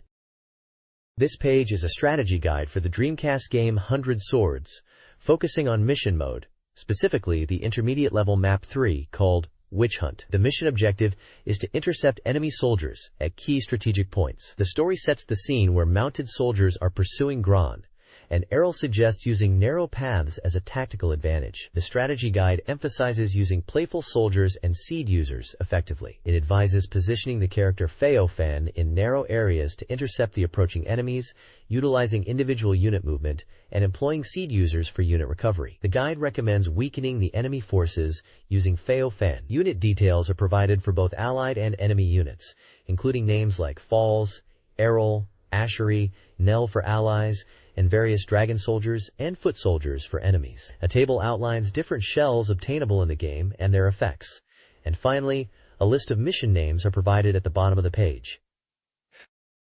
This page continues the 100 Swords strategy guide, now focusing on mission mode, map 4, titled Royal Guard. In this mission of intermediate difficulty, the player takes on the role of Zen, a leader protecting a princess from enemy soldiers. The story describes the Princess Gran being targeted by Masker and Gran soldiers. The strategy is to use Zen to lure enemies into fighting each other, taking advantage of narrow paths and using unit recovery tactics. The guide details using Zen to directly engage enemies, drawing their attention, and strategically leading them towards each other for mutual attrition. It also advises using archers and mages to attack enemies, while highlighting the importance of healing Zen when his HP is low, by retreating to a friendly unit depot. The ultimate objective is to destroy all enemy unit depots. The page also includes unit deployment details for both allies and enemies, listing unit names, HP, numbers, classes, and types. A key point emphasized is to use cursor selection to target basic units for attack, ensuring efficient enemy elimination and minimizing damage taken. The guide concludes with information on the 7th Netto Guild online tournament, mentioning that this is the final Dreamcast Magazine strategy guide, and future online tournament news will be available in Dorimaga News and on the official 100 Swords website. It encourages readers to check the website for updates on tournaments and unit organization. This guide details the Dancing Audition 2001 event for the Aero Dancing F Fan Disc, a competition focused on creating compelling replays. Winning requires originality and entertainment value. Simply submitting a standard replay won't suffice. Judges from Dreamcast Magazine and CRI seek captivating flight performances, utilizing the game's features, especially the eye element. Prizes include high-end watches and an Aero Dancing-themed telephone card. Entrants are encouraged to create replays that captivate people, emphasizing style, humor, and technical skill. The guide suggests 4 replay styles: orthodox, superb technique, funny, and backside specifications. An interview with judges Fukuoka and Izumi reveals their preference for entertaining and novel entries, particularly from FanDisc users. They encourage varied aircraft usage and creative approaches, anticipating submissions that exceed expectations. This guide instructs participants on creating compelling replays for the Aero Dancing F Fan Disc competition. Key advice includes making replays visually engaging with dynamic maneuvers like missile evades, point 1. Keeping replays concise and impactful, point 2, and utilizing diverse viewpoints, especially the eye function for cinematic effects and zoom, point 3, and examples. The judges emphasize quality and encourage participants to fully leverage the Dreamcast's capabilities. The primary judging criterion is whether the replay is interesting as a flight game, understanding that human judges will assess the submissions. Avoid exceeding the time limit. Short, engaging replays are prioritized. This page, titled Windy Promenade, is dedicated to fan contributions for Grandia 2, and is described as the last in the series. The page starts by stating, "We love Grandia," and mentions that while the fan site is concluding, their love for the Grandia series remains, expressing excitement for the upcoming release of Grandia 2. It features fan art from various regions of Japan, with accompanying comments. Fan art from Tokyo features Millennia and praises her cute and cool design, noting her popularity in a character poll. Art from Hiroshima also focuses on Millennia, commenting on eye contact, and a collaboration between artists in Okinawa and Iwate, with Roanne depicted as kingly. The Okinawa and Iwate submission depicts multiple characters, and also highlights eye contact and cooperation. Osaka and Kyoto's art presents a refreshing image of Millennia, quoting, "All you need is love," and appreciating her passionate expressions. Aichi and Mie features a heartwarming scene of Justin and Fina with children, emphasizing a warm feeling found at the journey's end. Finally, Ehime's contribution shows a Chiba-style Obake Millennia, again using the phrase, "all you need is love," and humorously mentions something being wrong with the forest and Milne Village. The page concludes by thanking everyone for their submissions to the Windy Promenade. This page details the Grandia 2 Meal Scene Conversation Route Complete Edition, a guide to fully enjoy all the character dialogues during meal scenes in the game. It highlights that these conversations are important to fully appreciate the world of Grandia 2. The guide lists different locations and scenarios where these meal conversations occur, providing conversation routes using character names like Ryudo, Elena, Rokian, Mareg, and Tio, and multipliers to indicate the number of times a character interacts in a specific sequence. Locations listed include Sentame Mountain, Milne Village Inn, Sentame Law Country Inn, Garland Inn, Nanan Inn, and Seiram Kingdom. The page also features comments from GA-related staff. Game director Noriyuki Kanematsu expresses gratitude for the support and mentions this corner is ending, hoping for continued support for game arts. Character designer Kaneyasu Kano announces the release of the World Guide Dance book, celebrating the completion of character design for Grandia 2, and directing readers to a website for more information. Advertising representative Kaibara Takeko announces the upcoming release of the Setting Material Collection book. Finally, there are small sections showing fan art submissions from various prefectures, such as Saitama, Yamaguchi, Tokyo, Gifu, and Kanagawa, each with short comments relating to Grandia and the characters. The next page showcases a special feature on Guilty Gear X, titled Beat 17 Illusion. It is the fourth installment in a series focusing on continuous techniques in the game. There's a mention of a postcard-based present for readers, with winners being announced, and the URL for the game's official website is provided. The page highlights fan submissions, showcasing artwork from different prefectures with artist names like Yukito from Saitama, Masayumi from Osaka, Tsukigata Mizuki from Akita, and Fukiyuki from Shiga. These illustrations are based on Guilty Gear X and its characters. There's a section about cosplay power, mentioning that at a game show, Guilty Gear X cosplay was popular, and the author saw many cosplayers. They also contemplate cosplaying as Faust in the future. Featured fan art pieces include interpretations of characters like May, Soul Bad Guy, and Milia Rage, along with humorous comic strips and character interactions. One section at the bottom invites manga submissions focused on sure kill secret techniques within Guilty Gear X. The bottom right corner displays a fan art piece titled Milia Oto J, featuring Milia Rage. This feature dives into advanced combo techniques for 4 Guilty Gear X characters: ZATO1, Venom, Testament, and Dizzy. The ZATO1's section covers edge of screen and max guard gauge combos using moves like Kuga-gen and Asaga Reverse Blade, stressing aerial dash timing. Venom's combos utilize throws and dash attacks, with Mad Struggle for space control and Dark Angel for hit stun. Testament's guide centers on edge of screen and max guard situations, with moves like Guilty Dire and Exe Beast, while also addressing the difficulty of landing certain attacks against taller characters. Dizzy's combos are optimized near the edge and with maxed guard, employing moves like Good Talk, Gunmail, and Imperial Ray. The guide also includes a command input notation key for easy understanding. This page showcases reader-submitted techniques and tips for Dreamcast games. First up is Shenmue Chapter 1 Yokosuka, featuring a technique called Levitation and Other Dimension Experience. Submitted by a player from Fukuoka, this Silver Award-winning trick involves Ryo Hazuki performing a levitation glitch near Sugume Park and Komin Bakery, by using the L trigger and directional pad in a specific sequence. A screenshot shows Ryo in the game near the bakery. Next is Daytona USA 2001, with a Bronze Award-winning submission from Okayama Prefecture. This technique, titled Course Time Can Be Changed, details how to alter the time of day in races. By using the L and R triggers during course selection, players can switch between day and night settings. The accompanying screenshot demonstrates a race during sunset. Lastly, Fighting Vipers 2 takes the Gold Award with a technique called Phobos Girl Gym Uniform. A player from Chiba Prefecture discovered a method to change Phobos' costume to a gym uniform during a Dimitri vs Phobos match by executing specific button inputs. A screenshot shows Phobos in the game wearing the gym uniform. The page also outlines submission guidelines for readers to send in their own game techniques to Dreamcast Magazine to win prizes. This Mail Chum magazine page, volume 24, focuses on Dreamcast Network play. It features reader profiles, each highlighting their current obsessions.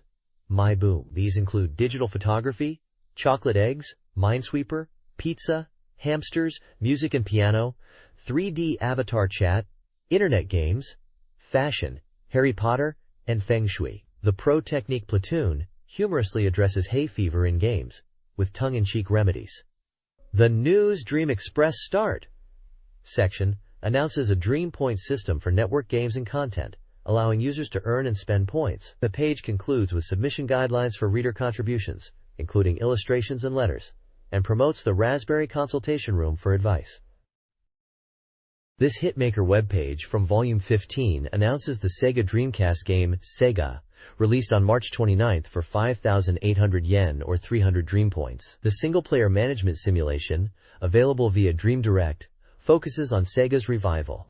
The game progresses through chapters, starting with developing a new console and battling a crisis caused by Cool. Players then restart Sega with Alex Kidd and aim for 100% market share. The page introduces minigames like Gassen Debate, cleaning a game center, and Suko de Nimotsu Hakobi, warehouse cargo handling. The game also allows players to develop next-generation consoles using the D Research Lab. The game encourages strategic time management.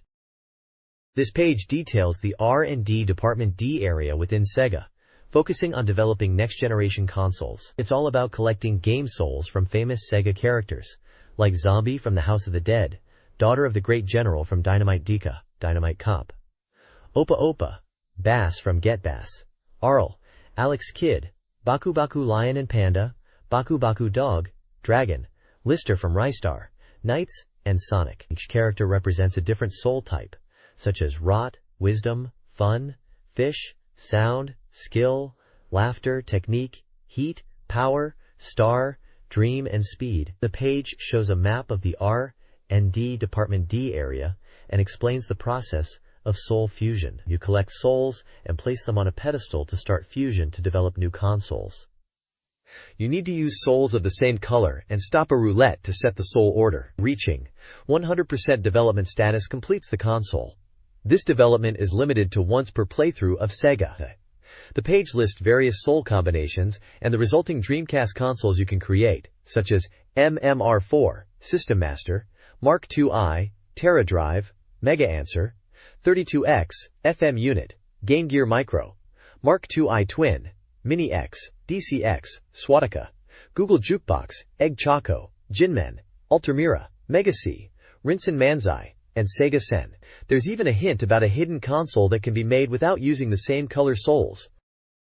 This page showcases Virtua Striker 3, a sports soccer game for the Sega Naomi 2 arcade board, noted as a near-future release for 12 players. The page highlights gameplay strategies recommended by Amusement Vision, the developers. One strategy, Sideline Breakthrough, suggests using short passes from sideline free kicks to draw defenders out, then dribbling past them and crossing to the center for scoring opportunities. Another strategy, Safe Centering, advocates for dribbling up the center when there are many opponents on the side, waiting for an opening to pass to a teammate for a center cross. The developer's word section mentions that the introduction of offside rules in the game requires players to check the game screen for offside situations before passing, adding a new strategic element. They also mention significantly increased motion and more realistic player support and assist actions. The page features gameplay screenshots illustrating these strategies and emphasizes the visually appealing and satisfying goal-scoring moments in Virtua Striker 3. This page continues the Virtua Striker 3 strategy guide, recommending 5 key gameplay tips. The first tip: always check the situation.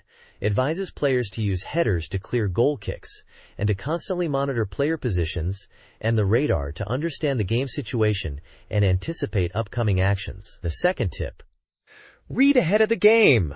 Emphasizes predicting opponent movements. It suggests when an opponent is running in from deep, players should pass accordingly, choosing the pass based on the opponent's motion. The third tip: direct pass at heart. Promotes direct passing for quick ball delivery to teammates. This allows players to shake off defenders and receive the ball in a free position. The fourth tip: shoot quickly.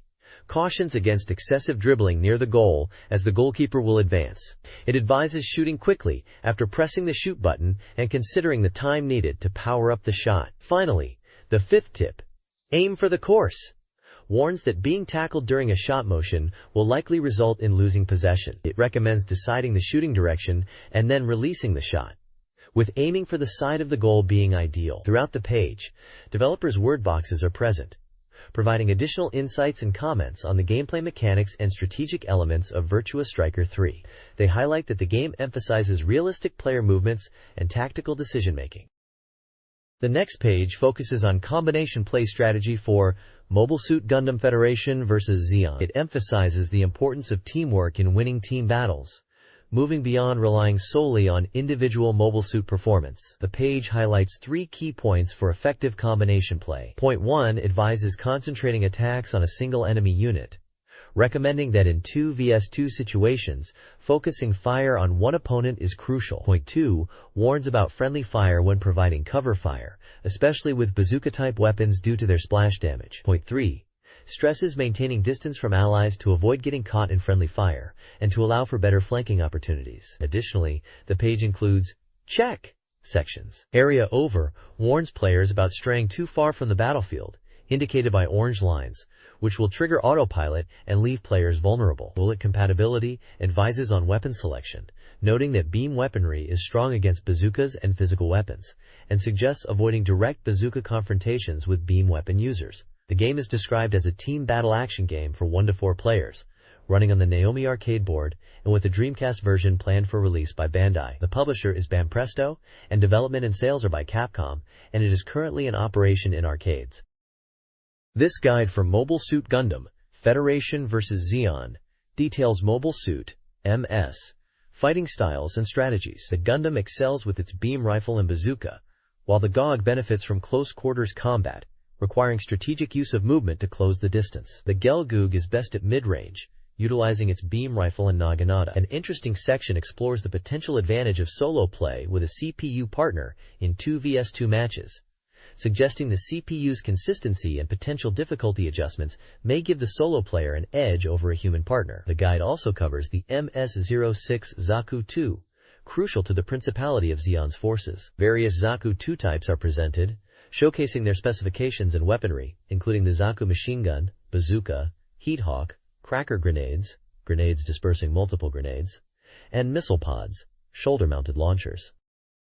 This page of Arcade Express Volume 84 introduces the new arcade game Vampire Knight by Namco, WoW, and Sega. It's described as a gun-shooting game that might seem obvious but hadn't been done quite like this before. The game is currently in operation in arcades and is designed for 1 to 2 players, running on the System 246 arcade board. The game centers on vampire hunters and features 2 playable characters, Michelle and Albert. The text describes the game's setting and plot, where 2 people are destined to hunt vampires. It mentions impressive graphics, made possible by the System 246 board, surpassing previous games in the genre, and offering a unique worldview blending Eastern and Western aesthetics. Gameplay elements include branching routes depending on player choices, described as a kingly system for gun-shooting games. The page also highlights that the cabinet design is by Namco, and reloading is done simply by pointing the gun off-screen. It's emphasized as a System 246 title created by Sega, showcasing their technology.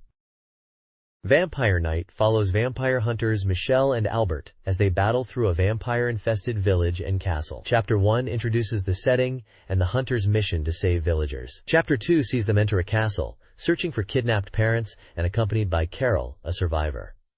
They fight Valdemar, a nobleman vampire. Chapter 3 involves rescuing Carol from Grithium, a fire-wielding mad scientist. Chapter 4 features a battle against Raoul, an assassin driven by madness. The game then teases escalating intensity, with encounters against Diaz, a water-based vampire, and the ultimate boss, the vampire lord, Guillemot, who has been asleep for 300 years. The game concludes with a message from Namco, hoping players enjoy the experience. This page is dedicated to a manga called Guru Guru Cleacher-chan, Episode 42. The comic strip follows Guru Guru and Aoi-chan as they discuss the disappearance of John Pikun. Guru Guru is creating a creature using his Puk Puk Bobo Bo technique, but it's incomplete and missing parts. They find Ayasekun's Suj Pelo robot in Guru Guru's bag, realizing Ayasekun would be upset if he knew. The strip ends with Maizi-san appearing and asking Guru Guru if he is ready, suggesting some kind of morning routine or event is about to happen. On the left side of the page, there are character introductions. Guru Guru is a middle schooler aiming to be a scientist who loves fluffy things and makes creatures. Aoi-chan is Guru Guru's helper, a mysterious creature with a face mask. Usagi is a rabbit-like creature with human-level intelligence. Ayasekun is Guru Guru's classmate, a mecha enthusiast and sidekick to Macy-san. Yuki-chan is a robot designed by Ayasekun as an anti-Guru Guru Pello robot, described as a glasses girl and pudgy robot, based on Ayasekun's preferences. John Pikun is a leader-type creature that can absorb youthful anxieties and has a hard-boiled personality. Finally, Maizi-san is a school idol from a famous family who also loves fluffy things and is described as heavily narcissistic. This Dreamcastrology horoscope covers April 13th, 26th. Aries faces internal conflict. Taurus anticipates good news. Gemini may experience delays. Cancer sees social opportunities, but also potential trouble. Leo enjoys luck and success. Virgo faces unstable emotions, while Libra anticipates schedule disruptions. Scorpio should be cautious of misunderstandings and finances. Sagittarius encounters project delays, but improvements next week. Capricorn needs to manage stress. Aquarius finds solutions through perspective shifts. Pisces experiences high expectations. Featured is Takato Madoka, born April 17th, with advice on building friendships. Golden Week plans are mentioned, including a visit to Universal Studios Japan. Dreamcast Magazine is offering a lottery for its readers, with various Dreamcast prizes. Winners can receive items like a Close to Prayer Hill clear file and poster set, any Dreamcast game released before April 27, 2001, Biohazard Code, Veronica Complete Version, original name card cases and t-shirts, or a Shenmue 2 Teleca card. The magazine also announces its rebranding as Dream Maga in the May 11-18 issue. This issue will cover Sega's Event Game Jam, featuring Shenmue 2, Sonic Adventure 2, and Phantasy Star Online Verdant 2, among others. A special feature on Sakura Wars 3, Paris in Flames, will include a strategy guide and interview. The next issue will also offer strategies for several other games. A Q&A section will continue with the new title, and reader services remain available. Staff and contact information are provided. The next page showcases an advertisement for the Dreamcast game Exodus Guilty Neos, directed by Hiroyuki Kaneko. The ad emphasizes the game's time travel theme, featuring the tagline, "Past, Present, Future 3 eras merge beyond time." It's an adventure RPG with a multi-time zapping system, allowing you to switch between protagonists to solve mysteries. The game is scheduled for release in Japan on May 31, 2001, priced at 6,800 yen excluding tax. Visually, the ad presents three main characters: a central blonde woman, a white-haired swordsman, and a brown-haired gunman, alongside various in-game scenes and artwork. Exodus Guilty Neos was a Japan-exclusive Dreamcast title. This page is an advertisement for the Dreamcast dating sim adventure game Close to Prayers on the Hill. It highlights the release date as April 19, 2001, and promotes a special launch event happening on the same day at stores like Softmap, Gamers, and Messe Sano. The event will feature voice actors from the game. The price is listed as 6,800 yen, and the tagline, "So close, so far away," is featured alongside artwork showcasing the game's characters. Close to Prayers on the Hill remained a Japan-only release on the Dreamcast.